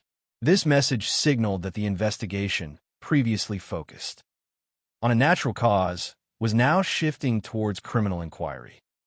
The initial hypothesis of an aneurysm proposed by an EMT at the scene was soon challenged. The autopsy report delivered a definitive verdict. Eric Richlands died from fentanyl intoxication, with 5 times a lethal dosage found in his system. This finding was particularly perplexing to Eric's family and Corey, who insisted Eric did not use drugs. The autopsy further indicated the fentanyl was not medical grade, strongly suggesting illicit origin. This discovery elevated the case from a death investigation to a criminal inquiry, necessitating the identification of the drug's source. A search warrant executed at the Richens home yielded no evidence of fentanyl. However, Corey's conversation with the chief medical examiner regarding the autopsy report, specifically her inquiry about acetylfentanyl, a variant of illicitly manufactured fentanyl, attracted further scrutiny. The distinction between pharmaceutical and illicitly produced fentanyl was crucial, as was the observation that Corey seemed to be consulting the report directly. The Richens family, maintaining their suspicion, voiced concerns about the toxicology findings. They reiterated Eric's consistent refusal to use drugs. Their suspicions about Corey's involvement were compounded by their discovery that in 2020, Eric had found out Corey had taken out a $250,000 line of credit against their home, which he solely owned, without his knowledge, to fund her business. This significant financial deception led Eric to consult a divorce attorney and revise his trust to protect his children, though they attended counseling and did not separate. The breach of trust regarding their finances created a deep rift in their marriage. Investigative findings revealed Corey's substantial financial distress, allegedly amounting to millions of dollars in debt. Her ambitious purchase of a $3 million mansion, requiring substantial renovation funds, was reportedly financed through high-interest, high-risk, hard money loans, ultimately leading to foreclosure. The ripple effects of Corey's financial strain allegedly extended to her close friends, including Chelsea Barney, who reportedly lost her savings of $45,000 for a down payment on her first home due to an improperly filed deed, leading to foreclosure and eviction. A similar plight befell Taryn and Alec Wright, who sued Corey, claiming mold and water damage in a home she sold them led to illness and financial ruin after their own foreclosure. Further deepening the suspicion were allegations from Eric's family concerning a trip to Greece in 2019. Eric, undergoing treatment for Lyme disease and restricted from alcohol due to medication interactions, reportedly suspected Corey of poisoning his drink after experiencing a severe reaction. The Valentine's Day incident in 2022, mere weeks before his death, added another disturbing layer. Eric experienced an adverse reaction to a sandwich obtained by Corey, later texting friends, "I think she might have poisoned me." As Corey continued to promote her grief book, A Public Narrative of Resilience, the investigation gained momentum. A private investigator's findings revealed extensive communication between Corey and Carmen Lauber, a woman with a history of drug involvement who had cleaned properties for Corey. A subsequent search of Carmen's residence uncovered drugs, a firearm, and a copy of Eric's obituary. Carmen, facing serious charges, entered a plea agreement implicating Corey by claiming she had procured fentanyl for her on 2 separate occasions, allegedly. Noting the first batch was not strong enough, Carmen identified her dealer as Robert Crozier, whose testimony regarding drug sales proved pivotal, with text messages between Carmen and Corey around the critical dates adding further context. The convergence of Corey's extensive debts, the suspicious circumstances of Eric's death, the allegations of past poisoning attempts, and the drug connection through Carmen Lauber provided law enforcement with sufficient cause for Corey's arrest. Corey Richens, the author celebrated for her book on childhood grief, was now charged with aggravated murder and drug possession with intent to distribute. The case rapidly garnered media attention, amplified by the stark contrast between her public persona and the serious criminal allegations. As the legal proceedings progressed, Corey maintained her innocence. The defense argued for an accidental overdose, while the prosecution presented a case built upon financial motive, marital dissatisfaction, and the alleged desire for a new beginning.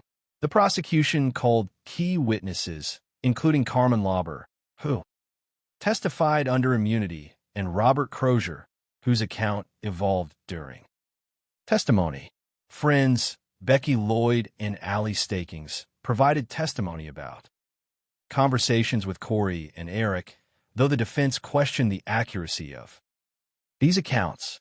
The testimony of Josh Grossman, Corey's former lover, detailing their affair and shared aspirations, introduced a potential romantic motive. The defense's unexpected decision to rest their case without presenting witnesses, and Corey's choice not to testify, left the jury to weigh the prosecution's evidence. The verdict was delivered, guilty on all counts, including aggravated murder. The jury deliberated for just under 3 hours, concluding that the prosecution had conclusively established Corey's culpability. Corey Richins, the author, whose book offered comfort to those experiencing loss, was convicted of causing her husband's death. Her children were subsequently removed from her custody and placed for adoption. Additional charges of insurance fraud later surfaced, alleging she had secured a life insurance policy on Eric without his knowledge. The case vividly illustrated how ambition, financial pressure, and alleged premeditated actions could belie an outward appearance of grief and maternal devotion. While Corey Richins faced further legal proceedings and sentencing, her story evolved from one of public compassion to one of profound criminal accusation, serving as a stark reminder of the complexities that can lie beneath the surface of everyday life. Our journey then shifts to the idyllic setting of Paso Robles, California, a region renowned for its vineyards and tranquil beauty, a place that tragically became the backdrop for a brutal crime, forever altering its peaceful narrative. The tranquil facade and the shadow on Paradise Ranch. Paso Robles, California, a locale celebrated for its picturesque vineyards and serene landscape, typically evokes a sense of idyllic charm. It is a destination that draws visitors seeking respite and beauty. However, this tranquil setting was tragically disrupted by an act of violence that shattered its peaceful ambience. Nestled within this landscape, on El Faro Road, stood Paradise Ranch, a secluded property that served as the residence of 62-year-old Nancy Woodrum. A respected member of the Paso Robles community, Nancy was the owner of the Strand, a popular downtown salon, a place renowned for its welcoming atmosphere, and Nancy's exceptional ability to connect with clients.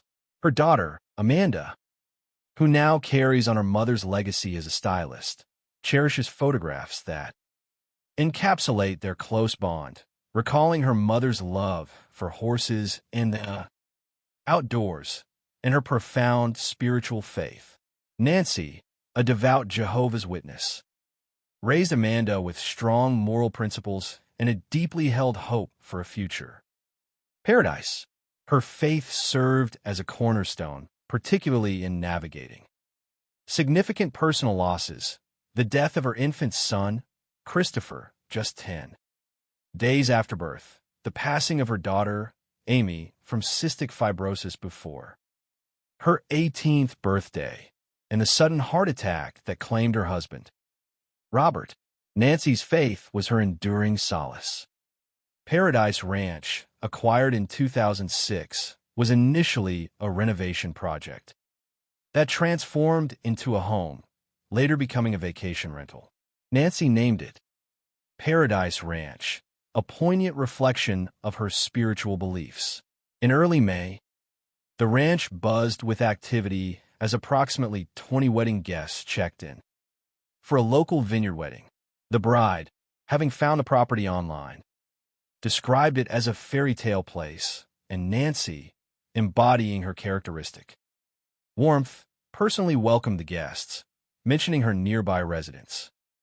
The serene setting was shattered on Saturday, May 5th. Amanda received troubling news. Her mother had missed a scheduled Bible study, an anomaly that raised immediate concerns. A neighbor, checking on Nancy, found the door ajar and the television blaring. Upon Amanda's arrival, the scene was one of disquieting emptiness. Nancy was gone, her personal effects, purse, keys, and cell phone left behind, her vehicles still present. Crucially, the bedding was missing from her bed, and a chilling discovery was made: bloodstains on the carpet and walls. The implication was stark. Nancy had been forcibly taken from her home.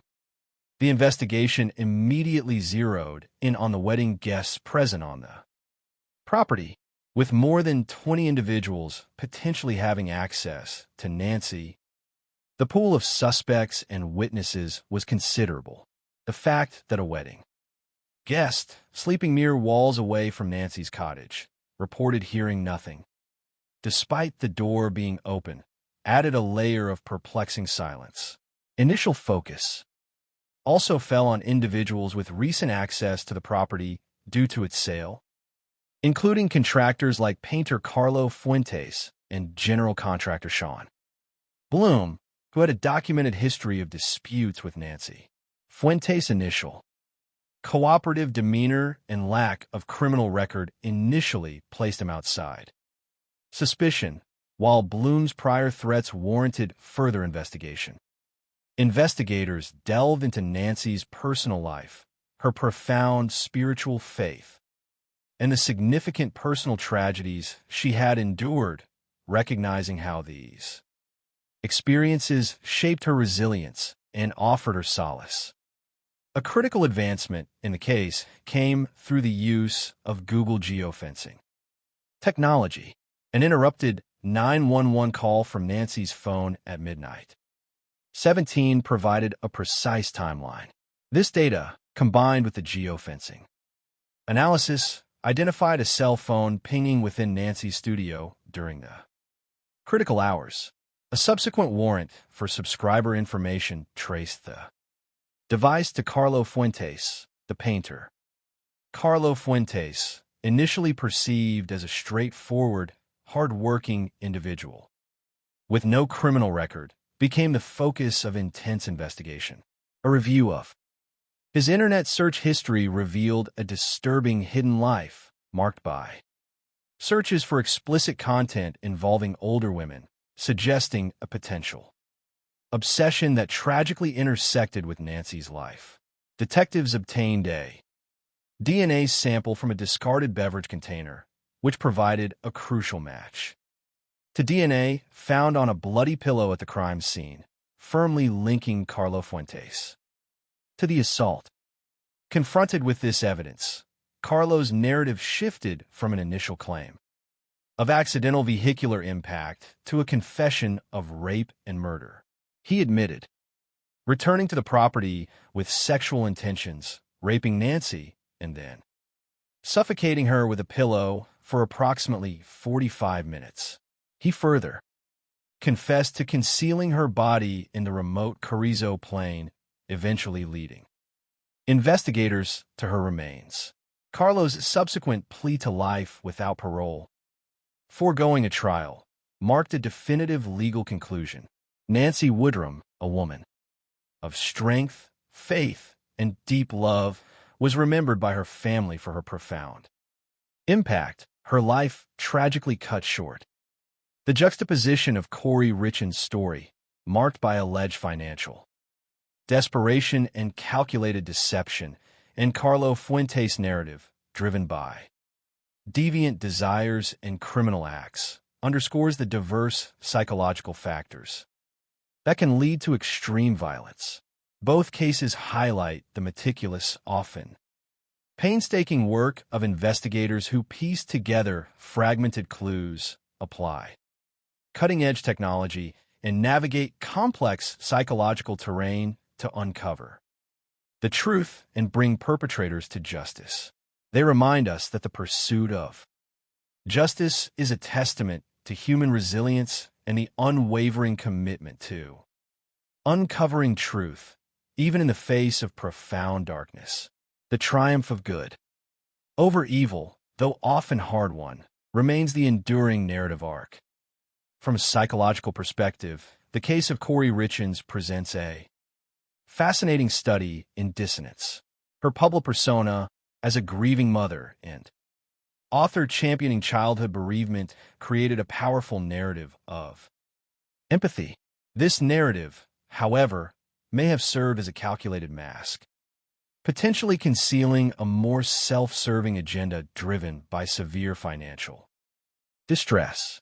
The ability to publicly articulate profound grief while allegedly orchestrating her husband's death suggests a remarkable capacity for deception, a manipulation of social perception that speaks volumes about the complexities of human motivation. The subtle, perhaps unconscious, within such a strategy lies in leveraging public sympathy, a tactic that can often blind observers to conflicting evidence. The investigation into Eric's death underscores the critical role of forensic evidence in challenging initial assumptions. While the sudden death of a healthy individual might initially point to natural causes like an aneurysm, the persistent anomalies, the unexpected blood presence, the specific type of fentanyl, compelled investigators to pursue a more rigorous line of inquiry. Their professional skepticism, their unwavering commitment to following evidence, wherever it led, even when initial hypotheses seemed plausible, is a testament to their dedication. The financial motive, a recurring theme in criminal psychology, is strongly implicated in Kouri Richins' case. Her alleged massive debts and secret financial maneuvers suggest a desperation that could drive extreme actions. The alleged attempts to poison Eric, first in Greece and later with the Valentine's Day sandwich, coupled with text messages expressing a desire for his demise, point towards premeditation. The affair with Josh Grossman introduces a secondary motive, the prospect of a future unburdened by marital and financial obligations. This complex interplay of motives, financial gain, romantic desire, escape from perceived entrapment, is often difficult for a jury to unravel, but it highlights the intricate tapestry of human needs and perceived opportunities that can lead to devastating outcomes. The defense's strategic decision to rest without presenting witnesses speaks to a calculated gamble, perhaps based on a belief that the prosecution's case was insufficiently substantiated. However, the prosecution's comprehensive presentation of evidence, including testimony from Carmen Lauber regarding drug procurement, accounts from friends detailing Kouri's alleged expressions of marital discontent, and the emotionally charged testimony of Josh Grossman regarding their affair, constructed a powerful narrative. The walk the dog letter, interpreted as witness tampering, further solidified the prosecution's assertion of Kouri's active involvement in shaping the narrative surrounding Eric's death. The jury's guilty verdict suggests they found the weight of this evidence compelling, concluding that the prosecution had indeed met its burden of proof beyond a reasonable doubt. The psychological assessment of Kouri Richins' actions, as presented to the jury, centered on discerning intent. Was it negligence, accident, or deliberate, calculated plan? The verdict indicated the latter. Turning to the case of Nancy Woodrum in Paso Robles, we observe a different yet equally disturbing psychological dynamic. Carlo Fuentes Flores, the painter, initially presented as an ordinary, hard-working individual. However, his private internet searches revealing a disturbing fixation on pornography involving older women exposed a hidden persona deeply at odds with his public image. This duality common in cases involving hidden pathologies, highlights the potential for individuals to maintain starkly contrasting private and public lives. The geofencing technology acted as an invisible witness, placing Fuentes' phone at the scene during the critical hours, a modern-day forensic tool that provided a crucial link. The subsequent DNA match from the bloody pillow served as undeniable physical corroboration of his presence and involvement. Confronted with this evidence, Fuentes' narrative underwent a significant transformation. His initial claim of an accidental vehicular collision evolved into a confession of rape and murder, suggesting a psychological attempt to mitigate the perceived severity of his actions. The prolonged duration of the act of suffocation, 45 minutes, suggests a chilling deliberation, a disregard for his victim's suffering that speaks to a profound psychological detachment. His subsequent request to speak with his daughter and write an apology letter could be interpreted as a final effort to manage his public image, or perhaps a moment of genuine remorse, however self-serving.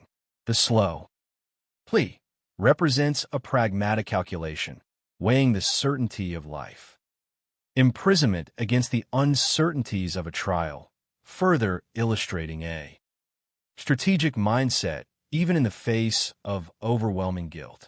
The senselessness of Nancy Woodrum's death, tragically resulting from the intersection of obsession, opportunity, and a fractured psyche, underscores the importance of vigilance and the relentless dedication of investigators who meticulously assembled the evidence to achieve justice. These cases, though distinct, offer a powerful educational perspective on criminal psychology.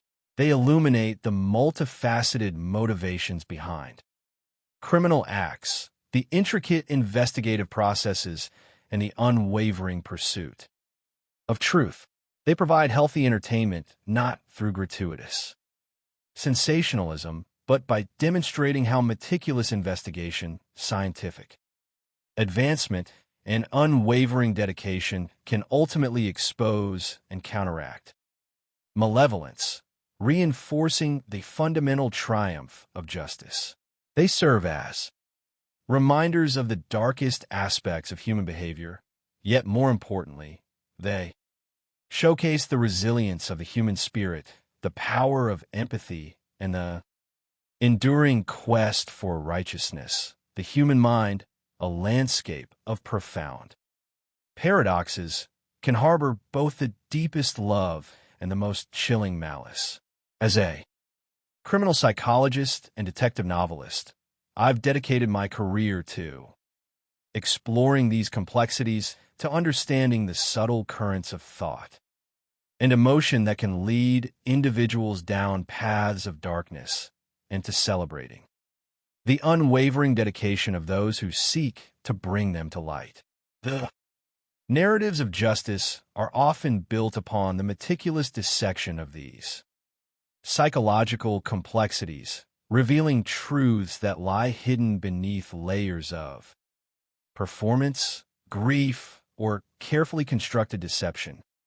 We begin our examination with the compelling and ultimately tragic story of Kouri Richins, a woman whose public image as a grieving widow and author-seeking to help children navigate loss stood in stark contrast to the grim reality uncovered by investigators.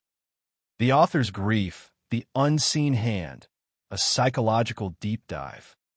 The introduction sets a tender scene. Kouri Richins, author of Are You With Me?, is presented as a thoughtful individual navigating the sensitive subject of loss with children.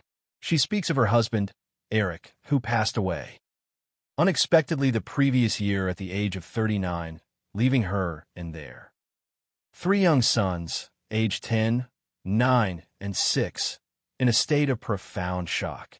Kouri articulates the immediate aftermath, the struggle to cope, especially during the challenging nighttime hours. Her motivation for writing, she explains, was rooted in a desire to find solace for her children, seeking stories that could help them understand and process their grief. She recalls reading, perhaps, existing material and being moved to tears, feeling it was perfect for your family. This desire, she suggests, was met by creating her own narrative, aiming to convey that while her husband was not present here with us, that doesn't mean his presence isn't here with us, and he's doing these things with us. The public perception shaped by these interviews was that of a grieving widow, a bereaved young woman grappling with immense loss. The narrative of a father's enduring presence, even in his physical absence, was powerfully conveyed, suggesting a foundation of enduring love and connection. This portrayal, however, served only as the prologue to a much larger, more intricate, and ultimately darker story. The early morning hours, precisely 3:17 ante-meridium, found Corey Richins making a desperate 911 call. Her voice, strained and laced with panic, reported that her husband, Eric, was not breathing and was cold too. The touch, the dispatch call, the instructions for CPR, the arrival of officers, paramedics, and firefighters, all captured through the stark lens of police. Body-worn cameras presented a harrowing scene of a life-or-death struggle. Inside the bedroom, law enforcement found Eric Richins unresponsive on the floor, without a pulse, not breathing. The rhythmic hum of a CPR machine underscored the desperate, yet ultimately futile, efforts to revive him. Amidst the unfolding chaos, Corey's initial responses to the authorities painted a picture of distress and confusion. She described the previous evening, mentioning a celebratory drink with Eric at 9 o'clock, commemorating a significant financial success in her real estate business. She also noted having a cocktail before bed and sleeping with her son due to night terrors before returning to her own bed. Her children, she confirmed, were asleep in their room, though two were awake, disturbed by the unfolding events. When asked if she wished to call anyone, she requested to contact her mother, Lisa Darden. Darden later recounted the urgent call. "Mom, you need to come up here," I said. "Something's happened." She said, "Eric." Investigators began probing for potential medical conditions. Corey mentioned Lyme disease, but expressed uncertainty about its direct relevance. And when asked about heart problems, she recalled Eric sometimes using a gummy to sleep, but could not confirm if he had done so that specific night. The mention of a gummy, potentially a THC-containing edible, prompted further questions regarding illicit drug use, which Corey denied. As the efforts to revive Eric ceased, the declaration of death at 3:58 ante-meridium marked a profound tragedy. Crucially, initial observations suggested Eric might have been deceased for some time before emergency services arrived. Furthermore, paramedics noted a surprising amount of blood and detail that deviated from typical sudden deaths, leading to the tentative hypothesis of an aneurysm. Relatives lamented, "My husband's active. He didn't just die in his sleep. This is insane." Eric was very athletic. The possibility of an aneurysm, however plausible as an initial explanation for the demise of a healthy 39-year-old man, left them grappling with the sheer improbability. Eric's sister, Katie, arrived at the scene, her raw, guttural cries of "What happened? What happened?" capturing the family's utter devastation. Her subsequent struggle to breathe conveyed the depth of her shock and grief. The circumstances surrounding Eric's death immediately triggered a formal investigation as the county coroner's office, tasked with examining unexpected fatalities, began its work. Given Eric's youth and the mysterious nature of his death, an autopsy was deemed necessary, setting the stage for a prolonged investigation that would extend over several years. The night of Eric's death, Corey recounted, was marked by celebration, a toast to a major real estate acquisition, a mansion in Midway, Utah.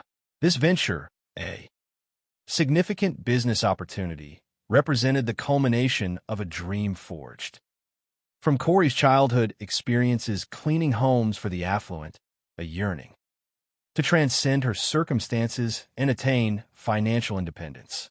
This ambitious purchase was intended to symbolize her rise, a testament to her drive and determination.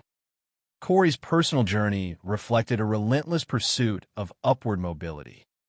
Growing up in a family that moved frequently due to her parents' construction work, she experienced neither significant hardship nor extraordinary wealth. A period of stability in Heber City, Utah, during her junior high years fostered strong friendships and a sense of community. She was described as a resilient and protective individual within her social circle. Her relationship with Eric Richins reportedly began during her employment at a Home Depot in Park City.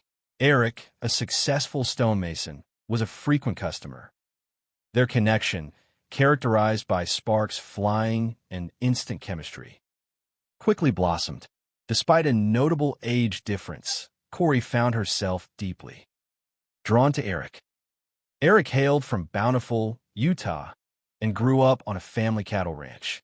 His faith, as a member of the Church of Jesus Christ of Latter-day Saints, played a central role in his life, leading him to serve a 2-year mission in Mexico City.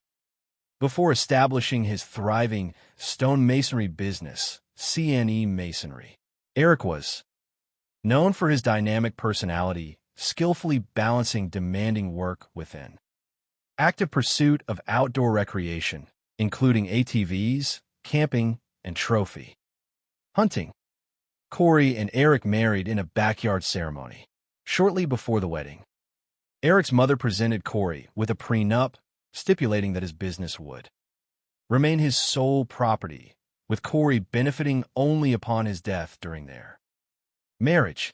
Although reportedly distraught by this condition, Corey signed the document, her love for Eric guiding her decision.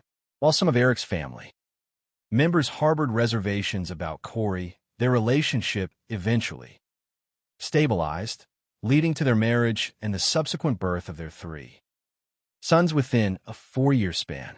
Corey, described as a meticulous planner, dedicated herself to her children, while Eric proved to be an engaged and loving father, actively involved in their lives and cherishing moments of familial connection, his infectious laughter often heard during their playful interactions. Their life projected an image of affluence and success, characterized by travel, fine dining, and the prosperity of their dual businesses. Eric's CNE Masonry flourished, providing a comfortable and luxurious lifestyle. However, as Eric focused on his masonry empire, Corey harbored her own entrepreneurial aspirations. In 2019, she launched K. Richlands Realty, specializing in home flipping. By 2021, she was managing 15 renovation projects, her business demonstrating rapid expansion. The image projected was that of an ideal American family, a beautiful home, happy children, and thriving careers. The expectation was that Eric Richins, a steadfast provider, would continue to offer security and stability. Yet this perception was about to unravel, revealing a darker and more complex reality for his grieving widow. The morning after Eric's death exposed an immediate and intense conflict between Corey and Eric's sister, Amy, concerning Eric's will. Corey's insistence on accessing the will, coupled with the appearance of a locksmith, heightened the confrontation. Amy then revealed a crucial detail. Eric had secretly revised his trust, and will, significantly reducing Corey's inheritance. The exchange devolved into accusations and alleged physical contact, with Amy claiming Corey assaulted her. This incident resulted in Corey's arrest and a subsequent no contest plea to assault charges. The animosity between the families became evident even at Eric's funeral, where a clear division separated Corey from Eric's relatives, underscoring the deep-seated discord beneath the surface of shared grief. In the months that followed, Corey initiated legal proceedings, filing a civil lawsuit against Eric's sister, Katie, to contest the trust. Amidst these personal and legal entanglements, Corey maintained a focus on routine, emphasizing its therapeutic value in coping with grief, particularly for her children. It was during this introspective period that she recognized a lack of accessible resources for children experiencing bereavement, a void that spurred her to write Are You With Me? She self-published the book with the aid of a ghostwriter, structuring it from a child's perspective to explore the enduring presence of a deceased parent. The book, dedicated to her amazing husband and a wonderful father, included an illustration of their family of 5. Corey's subsequent public appearances to promote her book garnered considerable public sympathy and admiration. Her narrative of resilience and maternal devotion resonated deeply, presenting her as a strong figure navigating profound loss. However, this increased public visibility inadvertently drew unwanted attention from authorities actively investigating Eric's death. An anonymous email arrived at the broadcasting station, a stark declaration in capital letters. You know, she killed her husband. This chilling message heralded a period of intensified scrutiny. The initial theory of an aneurysm, suggested by an EMT at the scene, was quickly challenged. The autopsy report delivered a definitive and disturbing conclusion.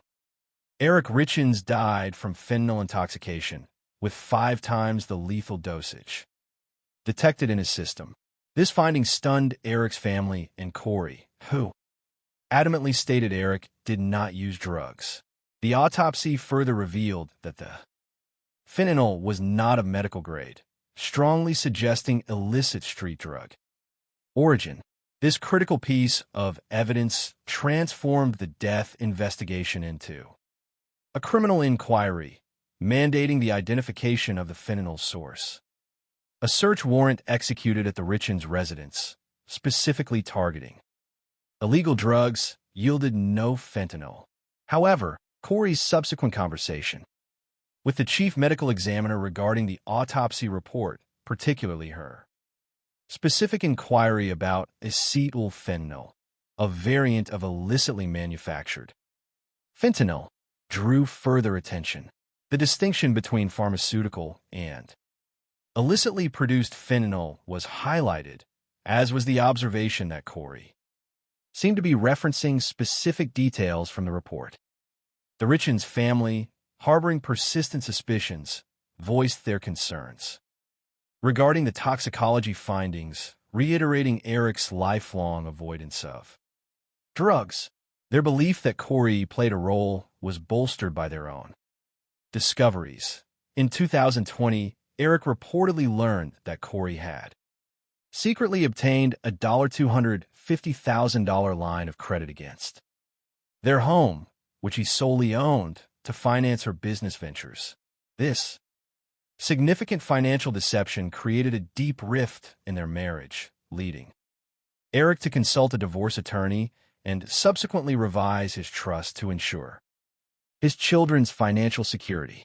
Although they engaged in counseling and avoided separation, the erosion of trust regarding their finances left an enduring scar. Investigative findings subsequently revealed Corey's severe financial difficulties, allegedly reaching millions of dollars in debt. Her ambitious purchase of a nearly $3 million mansion, requiring extensive renovation was reportedly financed through high-interest, high-risk hard money loans, ultimately leading to foreclosure. The financial strain seemingly impacted her close friends, including Chelsea Barney, who allegedly lost her savings of $45,000 for a down payment on her first home when the deed was never properly filed, resulting in foreclosure and eviction. Taryn and Alec Wright also filed a lawsuit claiming mold and water damage in a home Corey sold them led to illness and financial ruin after their subsequent foreclosure. Adding another layer of suspicion were allegations from Eric's family concerning a trip to Greece in 2019. Eric, undergoing treatment for Lyme disease and subject to medication restrictions regarding alcohol, reportedly suspected Corey of poisoning his drink after experiencing a severe reaction. The Valentine's Day incident in 2022, just weeks prior to his death, further fueled these doubts.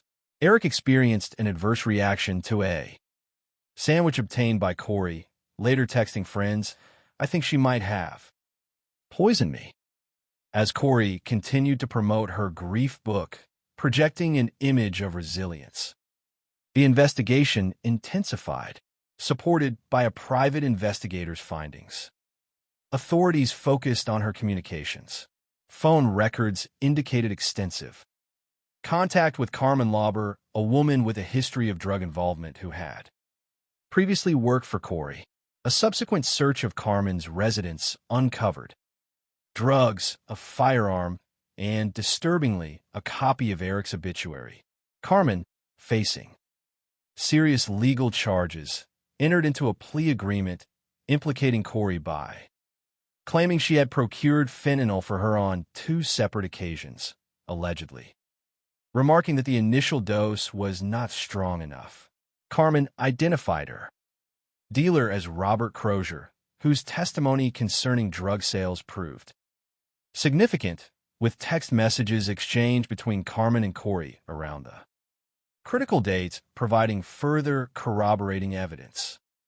The accumulation of evidence, Corey's substantial debts, the suspicious circumstances of Eric's death, the alleged past poisoning attempts, and the drug connection facilitated by Carmen Lauber provided law enforcement with sufficient grounds for Corey's arrest.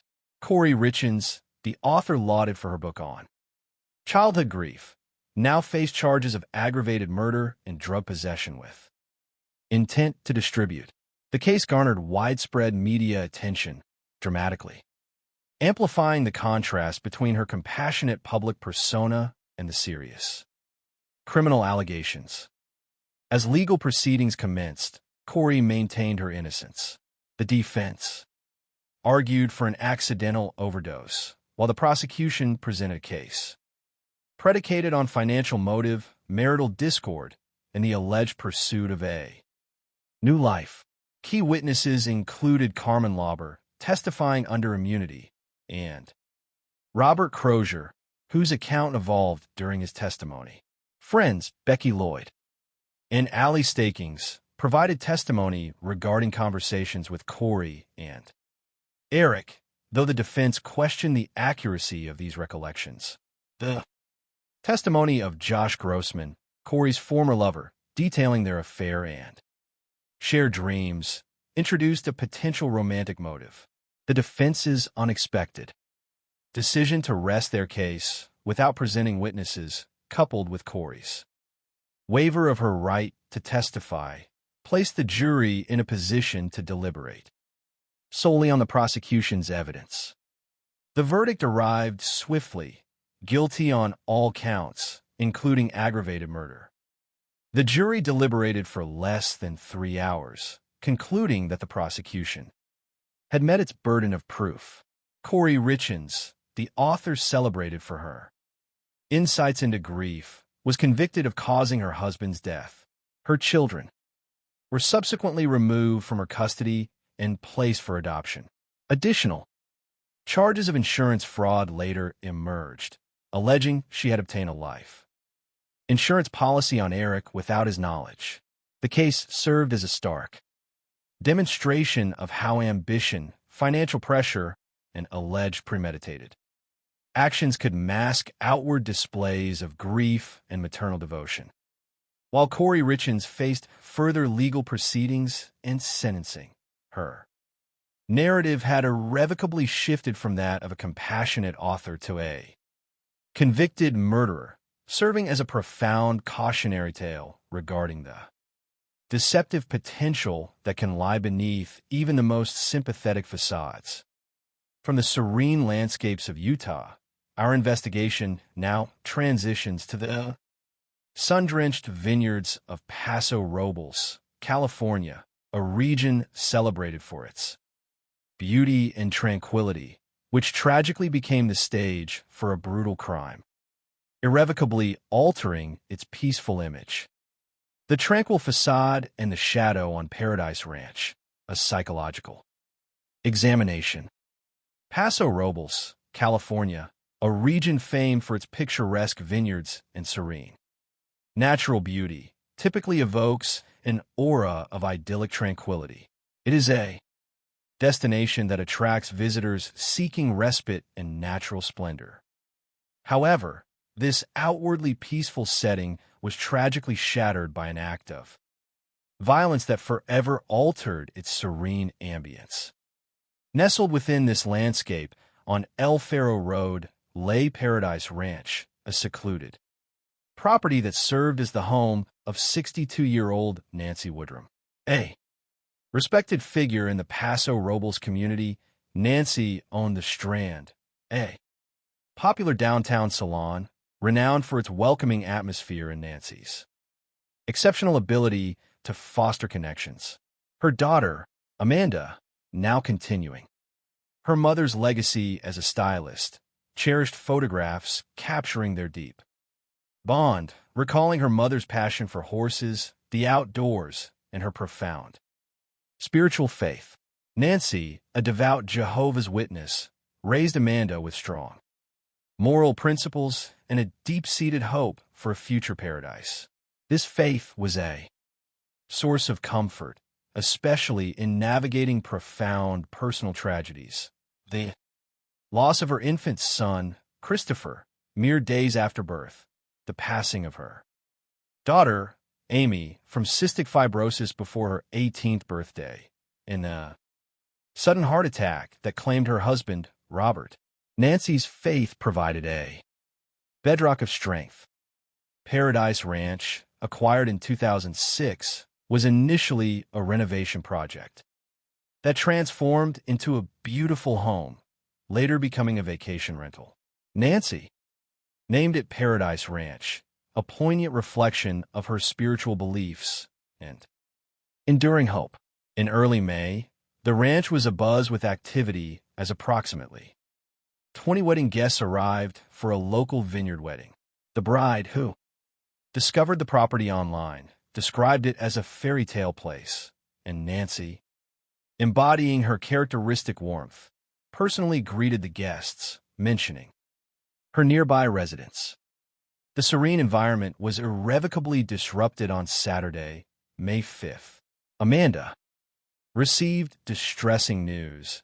Her mother had missed a scheduled Bible study, an uncharacteristic absence signaling immediate concern.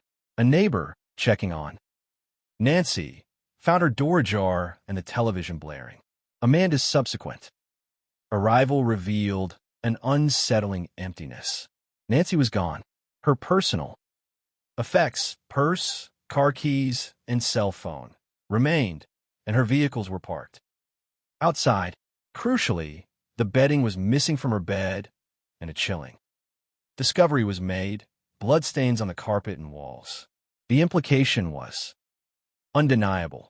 Nancy had been forcibly removed from her home.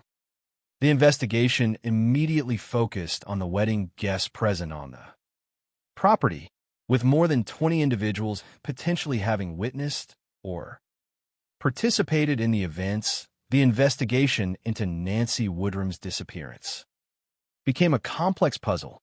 The fact that a wedding guest, sleeping mere walls away from Nancy's cottage, reported hearing nothing, despite the door being open, added a layer of perplexing silence to the unfolding events. Initial scrutiny also fell upon individuals with recent access to Nancy's property due to its sale, including contractors like painter Carlo Fuentes and general contractor Sean Bloom, who had a documented history of disputes with Nancy over payment and had issued threats of legal action. Fuentes' initial cooperative demeanor and lack of criminal record initially placed him outside suspicion, while Bloom's prior threats warranted further investigation. Investigators also delved into Nancy's personal history, her profound spiritual faith, and the significant personal tragedies she had endured. These life experiences, while shaping her resilience, underscored the profound loss experienced by her loved ones. A significant breakthrough occurred through the application of Google geofencing technology. An interrupted 911 call, time-stamped at midnight 17, provided a critical time frame for Nancy's disappearance. This data, combined with the geofencing analysis, identified a cell phone pinging within Nancy's studio during the crucial hours. A subsequent warrant for subscriber information traced the device to Carlo Fuentes, the painter. Carlo Fuentes, initially perceived as an ordinary, hard-working individual with no criminal history, became the focus of intense scrutiny. A review of his internet search history revealed a disturbing hidden aspect of his life, including searches for explicit content involving older women, suggesting a potential obsession that tragically intersected with Nancy's life. Detectives obtained a DNA sample from a discarded beverage container, which provided a critical match to DNA found on a bloody pillow at the crime scene, firmly linking Carlo Fuentes to the assault. Confronted with this evidence, Fuentes' narrative underwent a significant shift. His initial claim of an accidental vehicular collision evolved into a confession of rape and murder, indicating a psychological attempt to mitigate the perceived gravity of his actions. The extended duration of the suffocation, 45 minutes, suggested a chilling deliberation, a profound disregard for his victims' suffering, indicative of significant psychological detachment. His subsequent request to speak with his daughter and write an apology letter could be interpreted as a final attempt to manage his public image, or perhaps a moment of genuine, albeit self-serving, remorse. The slow plea, opting for life imprisonment without parole rather than face trial, demonstrated a calculated decision-making process, even in the face of overwhelming evidence of guilt. The senseless nature of Nancy Woodrum's death, tragically stemming from a convergence of obsession, opportunity, and a disturbed psyche, underscored the vital importance of diligence and the remarkable efforts of investigators who meticulously assembled the evidence to ensure justice. From a psychological standpoint, the case of Corey Richins offers a compelling study in cognitive dissonance.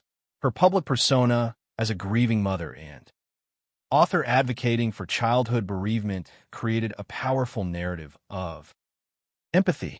This persona, however, may have served as a deliberate shield, potentially masking a self-serving agenda driven by severe financial duress. The capacity for public expression of profound grief while allegedly orchestrating her husband's death for financial gain indicates a sophisticated level of deception, a masterful manipulation of social perception reflecting complex psychological motivations. The subtle, perhaps unintended, within such a strategy lies in its exploitation of public trust and the human tendency to believe outward displays of vulnerability, potentially overshadowing Contradictory evidence. The investigation into Eric's death highlights the crucial role of forensic evidence in challenging initial assumptions. While the sudden demise of a healthy individual might initially suggest natural causes, such as an aneurysm, persistent anomalies, the unexpected presence of blood, the specific type of fentanyl detected, compelled investigators to pursue a more rigorous and comprehensive line of inquiry. Their professional skepticism, coupled with an unwavering commitment to evidence-based reasoning, proved instrumental in uncovering the truth, even when faced with counter-narratives. The financial motive, a frequent and powerful driver in criminal psychology, appears prominently in Corey Richins' case. Her alleged substantial debts and clandestine financial dealings, along with the alleged attempts to poison Eric, followed by text messages expressing a desire for his absence, strongly suggest premeditation. The affair with Josh Grossman introduced an additional motive: the potential for a future unburdened by marital and financial constraints. This confluence of motives, financial gain, romantic pursuit, and the desire to escape, perceived entrapment, often complicates legal proceedings but illuminates the intricate web of human needs and perceived opportunities that can precipitate drastic actions. The jury's ultimate verdict of guilty suggests they found the weight of the prosecution's evidence persuasive, concluding that the evidence definitively pointed towards calculated intent rather than mere accident or natural causes. The psychological assessment of Corey Richins' actions, as presented in court, centered on discerning the presence of intent. Was it negligence, an accident, or a deliberate, calculated plan? The verdict strongly implied the latter.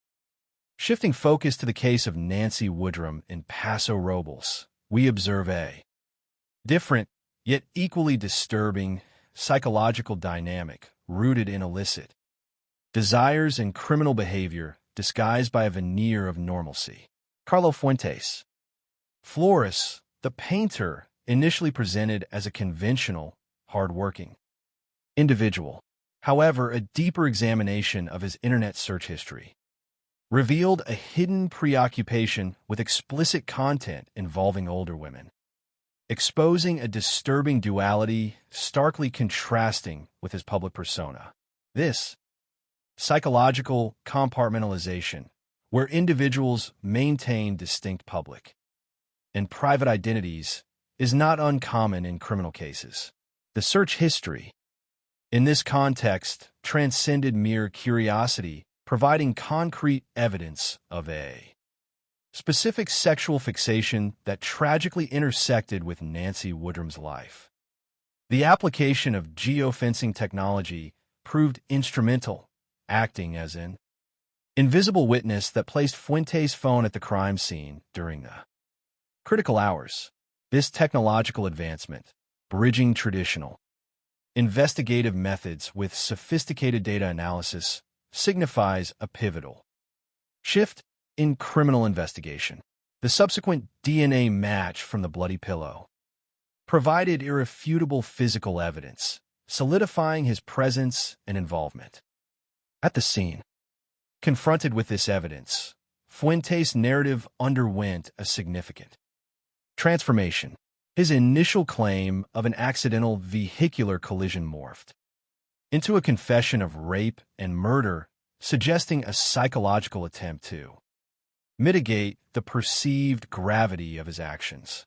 The extended duration of the act of suffocation, 45 minutes, indicated a chilling deliberation and a profound detachment from his victim's suffering. His subsequent request to communicate with his daughter and write an apology letter could be interpreted as a final effort to manage his public image, or perhaps a moment of genuine, albeit self-serving, remorse.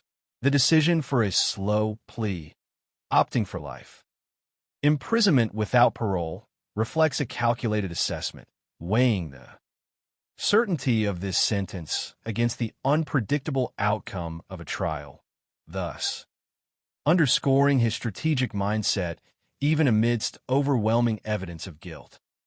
The senselessness of Nancy Woodrum's death, tragically resulting from a convergence of obsessive desires, opportunity, and a deeply disturbed psyche, highlights the critical importance of investigative diligence and the unwavering pursuit of justice by dedicated professionals who meticulously gathered evidence to ensure accountability.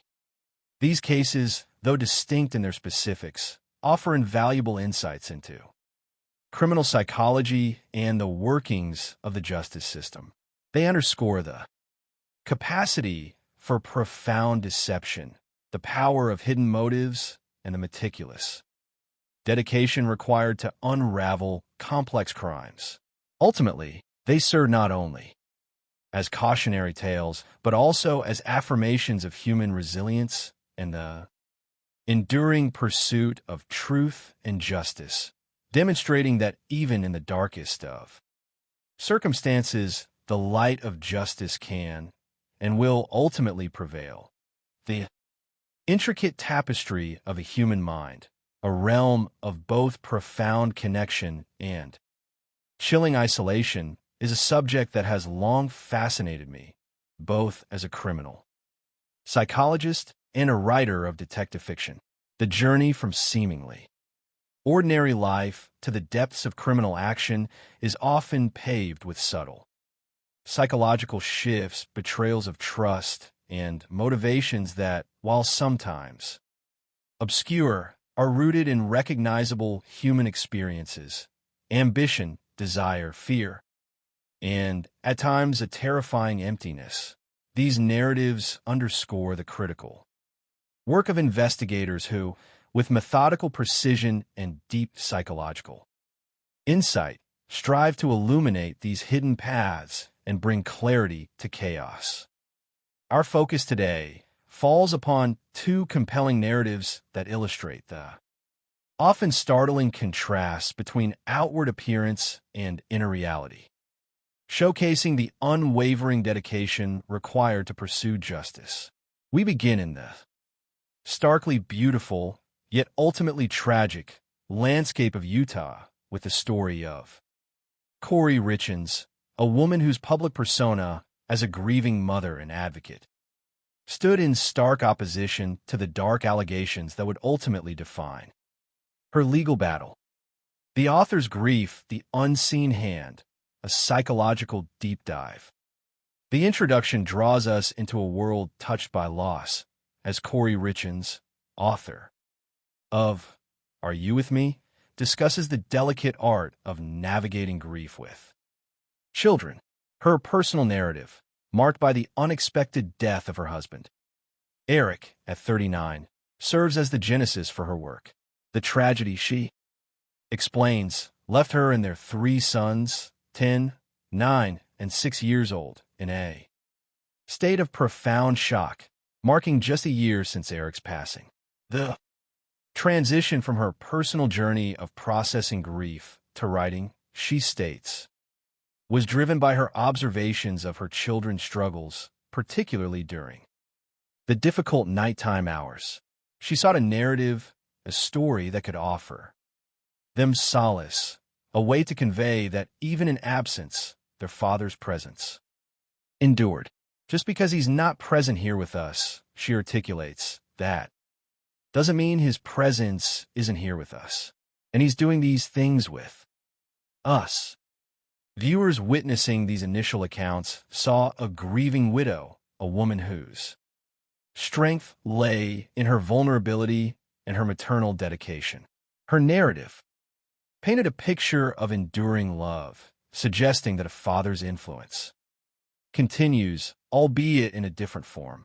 This portrayal, however, was merely the opening chapter in a story that would soon reveal a far more complex and disturbing reality.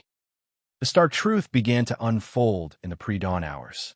At approximately 3:17 Annie Meridium, Corey Richins made an urgent 911 call, her voice trembling as she reported her husband, Eric, was not breathing and was cold to the touch. The ensuing moments, captured through the unflinching lens of police body-worn cameras, depicted a life-or-death struggle.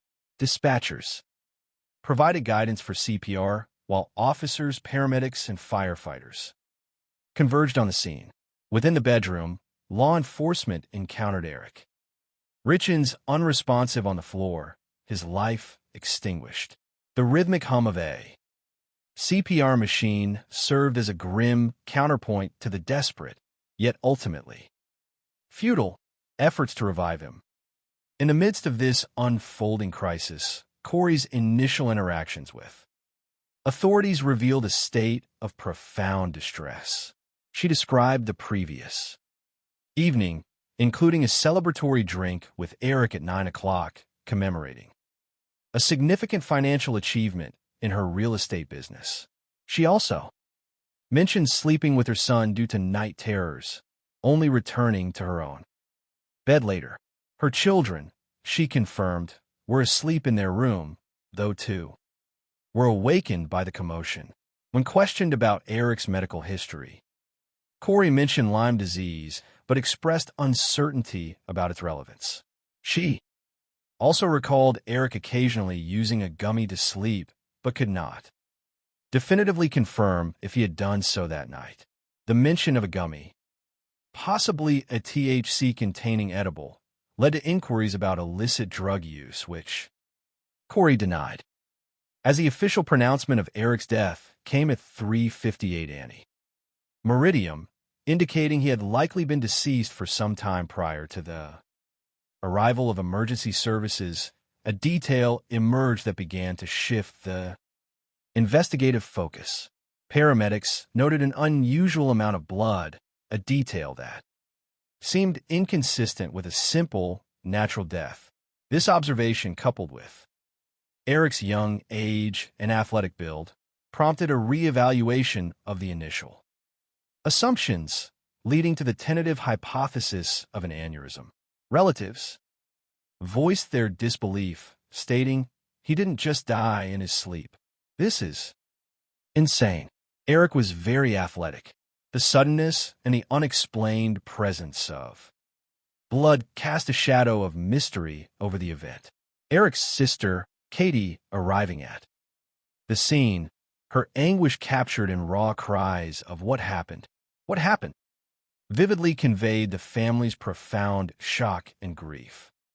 The ensuing investigation, triggered by the unexpected nature of Eric's death, necessitated a full forensic examination, including an autopsy, setting the stage for a meticulous and lengthy inquiry. Corey's narrative of the night of Eric's death described a celebration of a significant business transaction, the acquisition of a multi-million-dollar mansion. This ambitious venture, she explained, represented a pivotal moment, a realization of a dream rooted in her childhood aspiration to rise above her humble beginnings and achieve financial independence. This purchase was intended as a symbol of her ascent, a testament to her hard-won success. Corey's personal journey was characterized by ambition and a drive for advancement. Her upbringing, marked by frequent family relocations due to her parents' construction work, offered no extreme deprivation, but certainly no material excess. A period of relative stability in Heber City, Utah, during her junior high years facilitated the formation of strong friendships and a sense of belonging within her peer group. She was described as resilient and fiercely protective of her friends. Her relationship with Eric Richins reportedly began during her employment at a Home Depot in Park City. Eric, a successful stonemason, was a frequent patron of the store. Their connection was immediate, described by witnesses as marked by sparks flying and instant chemistry. Despite a significant age difference, Corey found herself deeply attracted to Eric. Eric, raised in Bountiful, Utah, grew up on a family cattle ranch. His faith as a member of the Church of Jesus Christ of Latter-day Saints was a central aspect of his identity, leading him to serve a 2-year mission in Mexico City. Before establishing his prosperous stonemasonry business, CNE Masonry, Eric was recognized for his dynamic personality, demonstrating an ability to balance demanding professional work with an active lifestyle that included ATVs, camping, and hunting. Corey and Eric married in a backyard ceremony. Just before the ceremony, Eric's mother presented Corey with a prenup stipulating that his business would remain his sole property, with Corey deriving benefit only in the event of his death. During their marriage, although reportedly distressed by this stipulation, Corey signed the document, her love for Eric guiding her decision. While some of Eric's family members held reservations about Corey, their relationship eventually stabilized, culminating in their marriage and the subsequent birth of their 3 sons within a 4-year period. Corey, recognized for her meticulous planning, demonstrated a profound dedication to her children, actively participating in their lives. Eric, too, was a devoted father, deeply involved in their activities and cherishing moments of familial connection. His infectious laughter often heard during their playful interactions. Their life together projected an image of affluence and success, underscored by their travels and flourishing businesses. Eric's company had achieved significant financial success, supporting a lifestyle that included vacations and fine dining. However, while Eric concentrated on building his masonry enterprise, Corey harbored her own entrepreneurial ambitions. In 2019, she launched K. Richlands Realty, specializing in home flipping. By 2021, she was managing 15 renovation projects, her business exhibiting rapid growth. To the outside observer, they embodied the ideal American family, a beautiful home, happy children, and successful careers. The prevailing assumption was that Eric Richlands, a reliable provider, would continue to ensure their family security. Yet, this perception was about to be dramatically reshaped, revealing a significantly darker and more intricate reality for his grieving widow. The morning following Eric's death brought immediate turmoil as an intense argument erupted between Corey and Eric's sister, Amy, concerning Eric's will, which was stored in a safe. Corey's insistence on accessing the will, coupled with the arrival of a locksmith, escalated the confrontation. Amy then disclosed a critical piece of information. Eric had secretly revised his trust and will, substantially altering Corey's inheritance. The dispute escalated, leading to allegations of physical assault by Amy, resulting in Corey's arrest and a subsequent no-contest plea to assault charges. The palpable animosity between the families became evident even at Eric's funeral, where a distinct division separated Corey from Eric's relatives, highlighting the deep-seated discord beneath the surface of their shared grief. Corey's demeanor, seemingly defiant amidst her mourning, contrasted sharply with the collective sorrow that typically unites a grieving family, exposing a significant underlying tension. In the ensuing months, Corey pursued legal action, filing a civil lawsuit against Eric's sister, Katie, to contest the trust. Amidst these personal and legal battles, Corey emphasized the importance of routine in navigating grief, particularly for her children. It was during this period of introspection that she recognized a dearth of suitable resources for children experiencing bereavement, a realization that motivated her to write Are You With Me?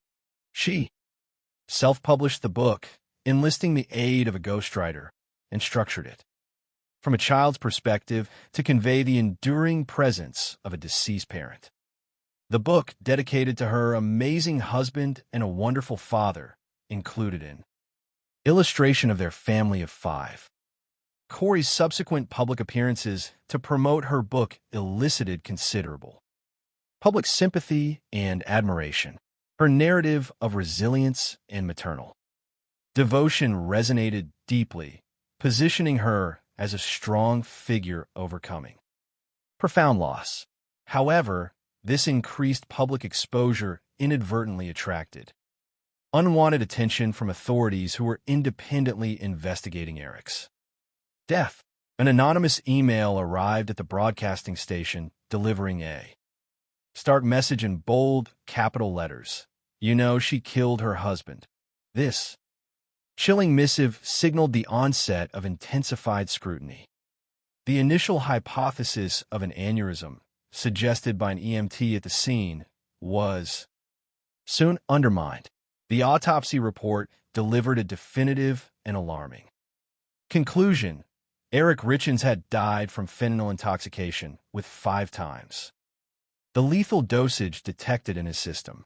This finding deeply unsettled Eric's family and Corey, who vehemently asserted Eric's lifelong avoidance of drugs. The autopsy further revealed that the fentanyl was not of medical grade, strongly indicating illicit street drug origin. This critical disclosure transformed the death investigation into a criminal inquiry, necessitating the identification of the fentanyl's source.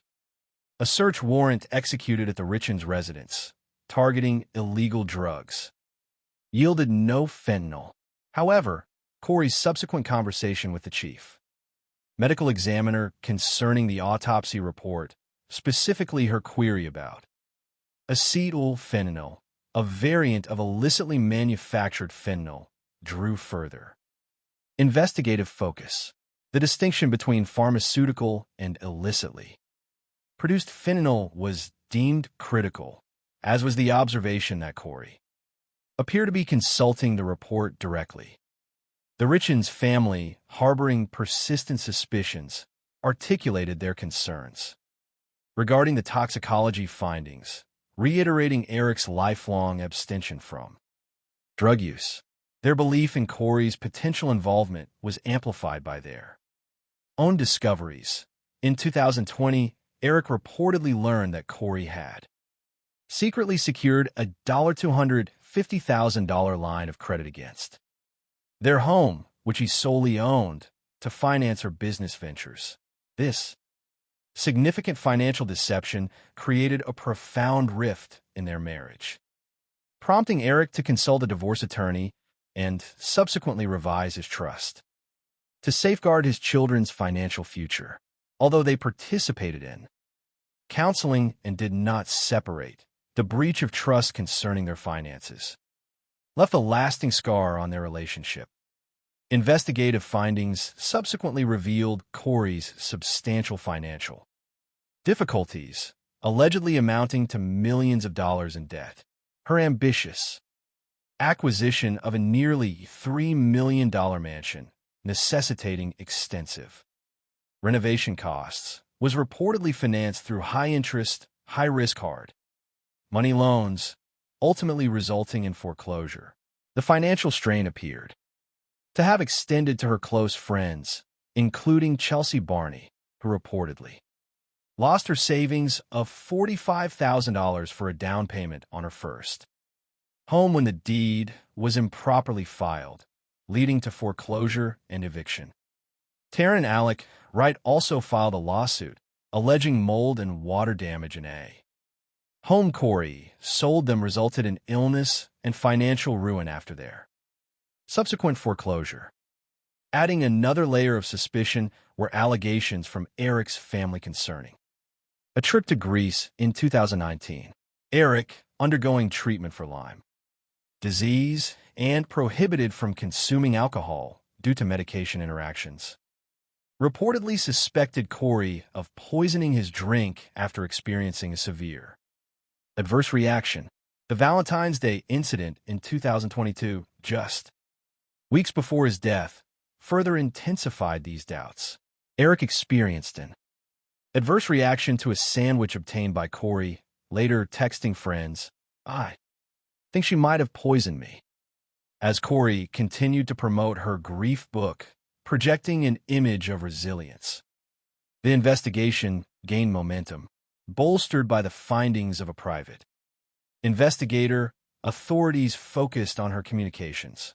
Phone records indicated extensive contact between Corey and Carmen Lauber, a woman with a history of drug involvement who had previously provided cleaning services for Corey.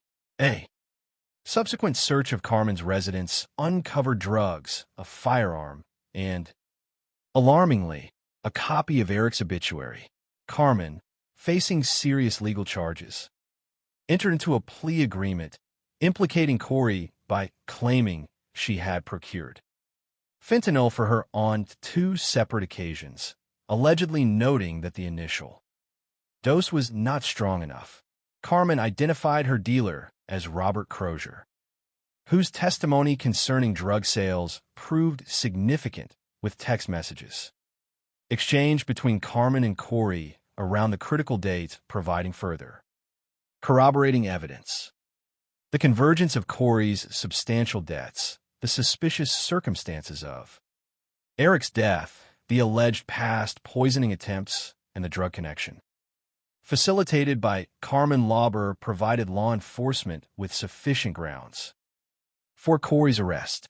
Corey Richens, the author celebrated for her book on childhood grief, now faced charges of aggravated murder and drug possession with intent to distribute. The case rapidly garnered widespread media attention, dramatically highlighting the contrast between her compassionate public persona and the serious criminal allegations. As legal proceedings advanced, Corey consistently maintained her innocence.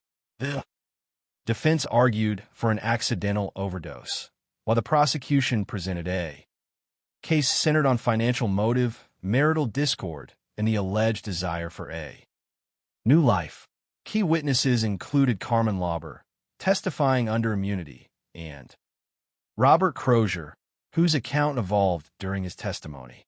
Friends Becky Lloyd and Allie Stakings provided testimony regarding conversations with Corey and Eric, though the defense questioned the accuracy and context of these recollections. The testimony of Josh Grossman, Corey's former lover, detailing their affair and shared aspirations, introduced a potential romantic motive. The defense's unexpected decision to rest their case without presenting witnesses, coupled with Corey's waiver of her right to testify, placed the jury in a position to deliberate solely on the prosecution's evidence. The verdict was delivered, guilty on all counts, including aggravated murder. The jury deliberated for just under 3 hours, concluding that the prosecution had met its burden of proof. Corey Richens, the author celebrated for her insights into grief, was convicted of causing her husband's death. Her children were subsequently removed from her custody and placed for adoption. Additional charges of insurance fraud later emerged, alleging she had obtained a life insurance policy on Eric without his knowledge. The case served as a stark demonstration of how ambition, financial pressure, and alleged premeditated actions could belie outward displays of grief and maternal devotion. While Corey Richens faced further legal proceedings and sentencing, her story transformed from one of public compassion to one of profound criminal accusation, serving as a cautionary tale about the deceptive potential that can lie beneath even the most sympathetic facades. From the serene landscapes of Utah, our investigation now shifts to the sun-drenched vineyards of Paso Robles, California, a region celebrated for its natural beauty and tranquility, which tragically became the backdrop for a brutal crime, forever altering its peaceful narrative. The tranquil facade and the shadow on Paradise Ranch, a psychological Examination. Paso Robles, California, a region esteemed for its picturesque vineyards and serene natural surroundings, typically evokes an atmosphere of idyllic charm and tranquility. It is a destination that draws visitors seeking respite and natural beauty. However, this outwardly peaceful setting was tragically shattered by an act of violence that irrevocably altered its serene ambience.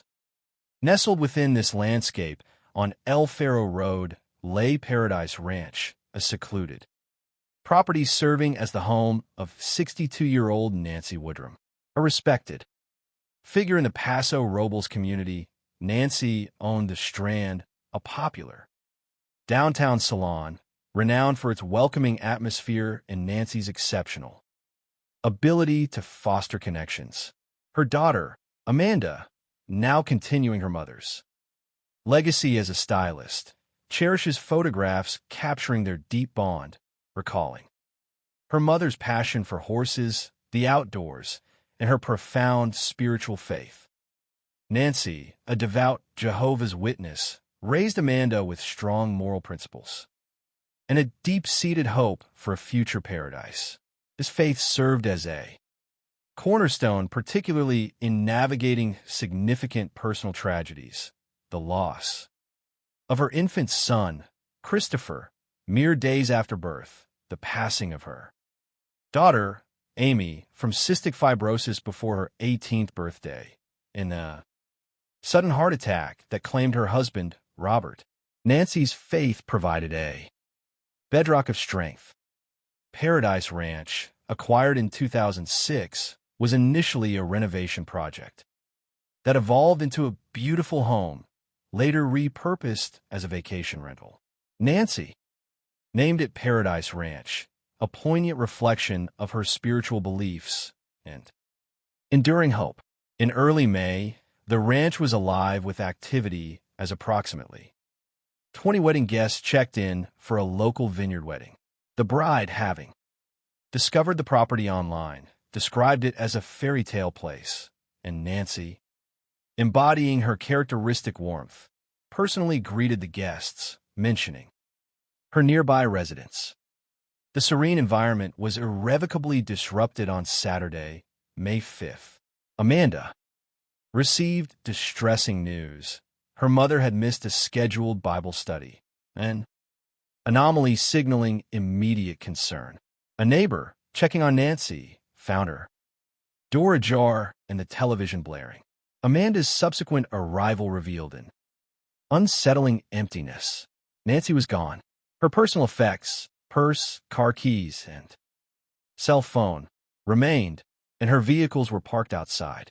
Crucially, the bedding was missing from her bed, and a chilling discovery was made: bloodstains on the carpet and walls. The implication was undeniable. Nancy had been forcibly removed from her home. The investigation immediately focused on the wedding guests present on the property, with more than 20 individuals potentially having witnessed or participated in the events. The investigation into Nancy Woodrum's disappearance became a complex puzzle. The fact that a wedding guest, sleeping mere walls away from Nancy's cottage, reported hearing nothing, despite the door being open, added a layer of perplexing silence to the unfolding events. Initial scrutiny also fell upon individuals with recent access to Nancy's property due to its sale, including contractors like painter Carlo Fuentes and general contractor Sean Bloom, who had a documented history of disputes with Nancy over payment and had issued threats of legal action. Fuentes' initial cooperative demeanor and lack of criminal record initially placed him outside suspicion, while Bloom's prior threats warranted further investigation. Investigators delved into Nancy's personal history, her profound spiritual faith, and the significant personal tragedies she had endured. These life experiences, while shaping her resilience, underscored the profound loss experienced by her loved ones. A significant breakthrough occurred through the application of Google geofencing technology. An interrupted 911 call, time-stamped at midnight 17, provided a critical time frame for Nancy's disappearance. This data, combined with the geofencing analysis, identified a cell phone pinging within Nancy's studio during the crucial hours. A subsequent warrant for subscriber information traced the device to Carlo Fuentes, the painter. Carlo Fuentes, initially perceived as an ordinary, hard-working individual with no criminal history, became the focus of intense scrutiny. A review of his internet search history revealed a disturbing hidden aspect of his life, including searches for explicit content involving older women, suggesting a potential obsession that tragically intersected with Nancy's life. Detectives obtained a DNA sample from a discarded beverage container, which provided a crucial match to DNA found on a bloody pillow at the crime scene, firmly linking Carlo Fuentes to the assault. Confronted with this evidence, Fuentes' narrative underwent a significant shift. His initial claim of an accidental vehicular collision evolved into a confession of rape and murder, suggesting a psychological attempt to mitigate the perceived gravity of his actions. The extended duration of the suffocation, 45 minutes, indicated a chilling deliberation, a profound disregard for his victims' suffering, indicative of significant psychological detachment. His subsequent request to communicate with his daughter and write an apology letter could be interpreted as a final attempt to manage his public image, or perhaps a moment of genuine, albeit self-serving, remorse. The decision for a slow plea, opting for life imprisonment without parole rather than face trial, reflects a calculated decision-making process, even in the face of overwhelming evidence of guilt. The senseless nature of Nancy Woodrum's death, tragically resulting from a convergence of obsessive desires, opportunity, and a disturbed psyche, highlights the critical importance of investigative diligence and the unwavering pursuit of justice by dedicated professionals who meticulously gathered evidence to ensure accountability. The dual narratives, though distinct in their specific details, offer a powerful insight into the complexities of human psychology and the relentless pursuit of justice. They highlight the critical role of forensic evidence, technological advancements, and meticulous investigative work in uncovering truth and bringing perpetrators to accountability. These stories, while rooted in tragedy, ultimately underscore the enduring strength of human resilience and the unwavering commitment to justice. From a psychological standpoint, the case of Corey Richins presents a striking example of cognitive dissonance. Her carefully curated public persona as a grieving mother and author championing childhood bereavement served as a powerful narrative of empathy. This persona, however, may have functioned as a deliberate shield, potentially concealing a more self-serving agenda fueled by profound financial distress. Her demonstrated ability to publicly express deep grief while allegedly orchestrating her husband's death for financial gain indicates a remarkable capacity for deception, a manipulation of social perception that reveals the intricate layers of human motivation. The subtle, perhaps unconscious, critique embedded in such a strategy lies in its reliance on public trust and the propensity for individuals to be swayed by outward displays of vulnerability, sometimes overlooking contradictory evidence. The investigation into Eric's death serves as a testament to the vital role of forensic evidence in challenging initial assumptions.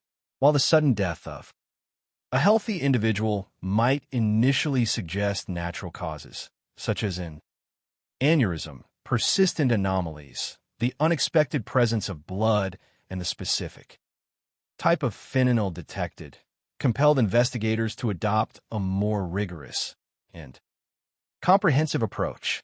Their professional skepticism and unwavering commitment to evidence-based reasoning proved instrumental in uncovering the truth, even when confronted with alternative explanations. The financial motive, a commonly observed driver in criminal psychology, appears central to Corey Richins' case. Her alleged substantial debts and covert financial dealings, alongside the purported attempts to poison Eric and text messages expressing a desire for his absence, strongly suggest premeditation. The affair with Josh Grossman introduced a secondary motive, representing the possibility of a future unencumbered by marital and financial burdens. This complex interplay of motives, financial gain, romantic desire, and the perceived need to escape marital and financial constraints, often complicates legal proceedings, but powerfully illustrates the intricate web of human needs and perceived opportunities that can precipitate extreme actions. The jury's ultimate verdict of guilty suggests they found the prosecution's presented evidence compelling, concluding that the evidence overwhelmingly pointed towards deliberate action rather than accident or natural causes. The psychological assessment of Corey Richins' actions as presented in court focused on discerning intent. Was it negligence, an accident, or a deliberate, calculated plan? The verdict strongly implied the latter. Shifting our focus to the case of Nancy Woodrum in Paso Robles, we encounter a different, yet equally disturbing, psychological dynamic rooted in illicit desires and criminal behavior masked by a veneer of normalcy. Carlo Fuentes, Flores, the painter, initially appeared as an ordinary, hard-working individual. However, a deeper examination of his internet search history uncovered a troubling hidden aspect of his life, revealing searches for explicit content involving older women, suggesting a potential obsession that tragically intersected with Nancy Woodrum's life. This psychological compartmentalization, wherein individuals maintain distinct public and private identities, is not uncommon in criminal cases.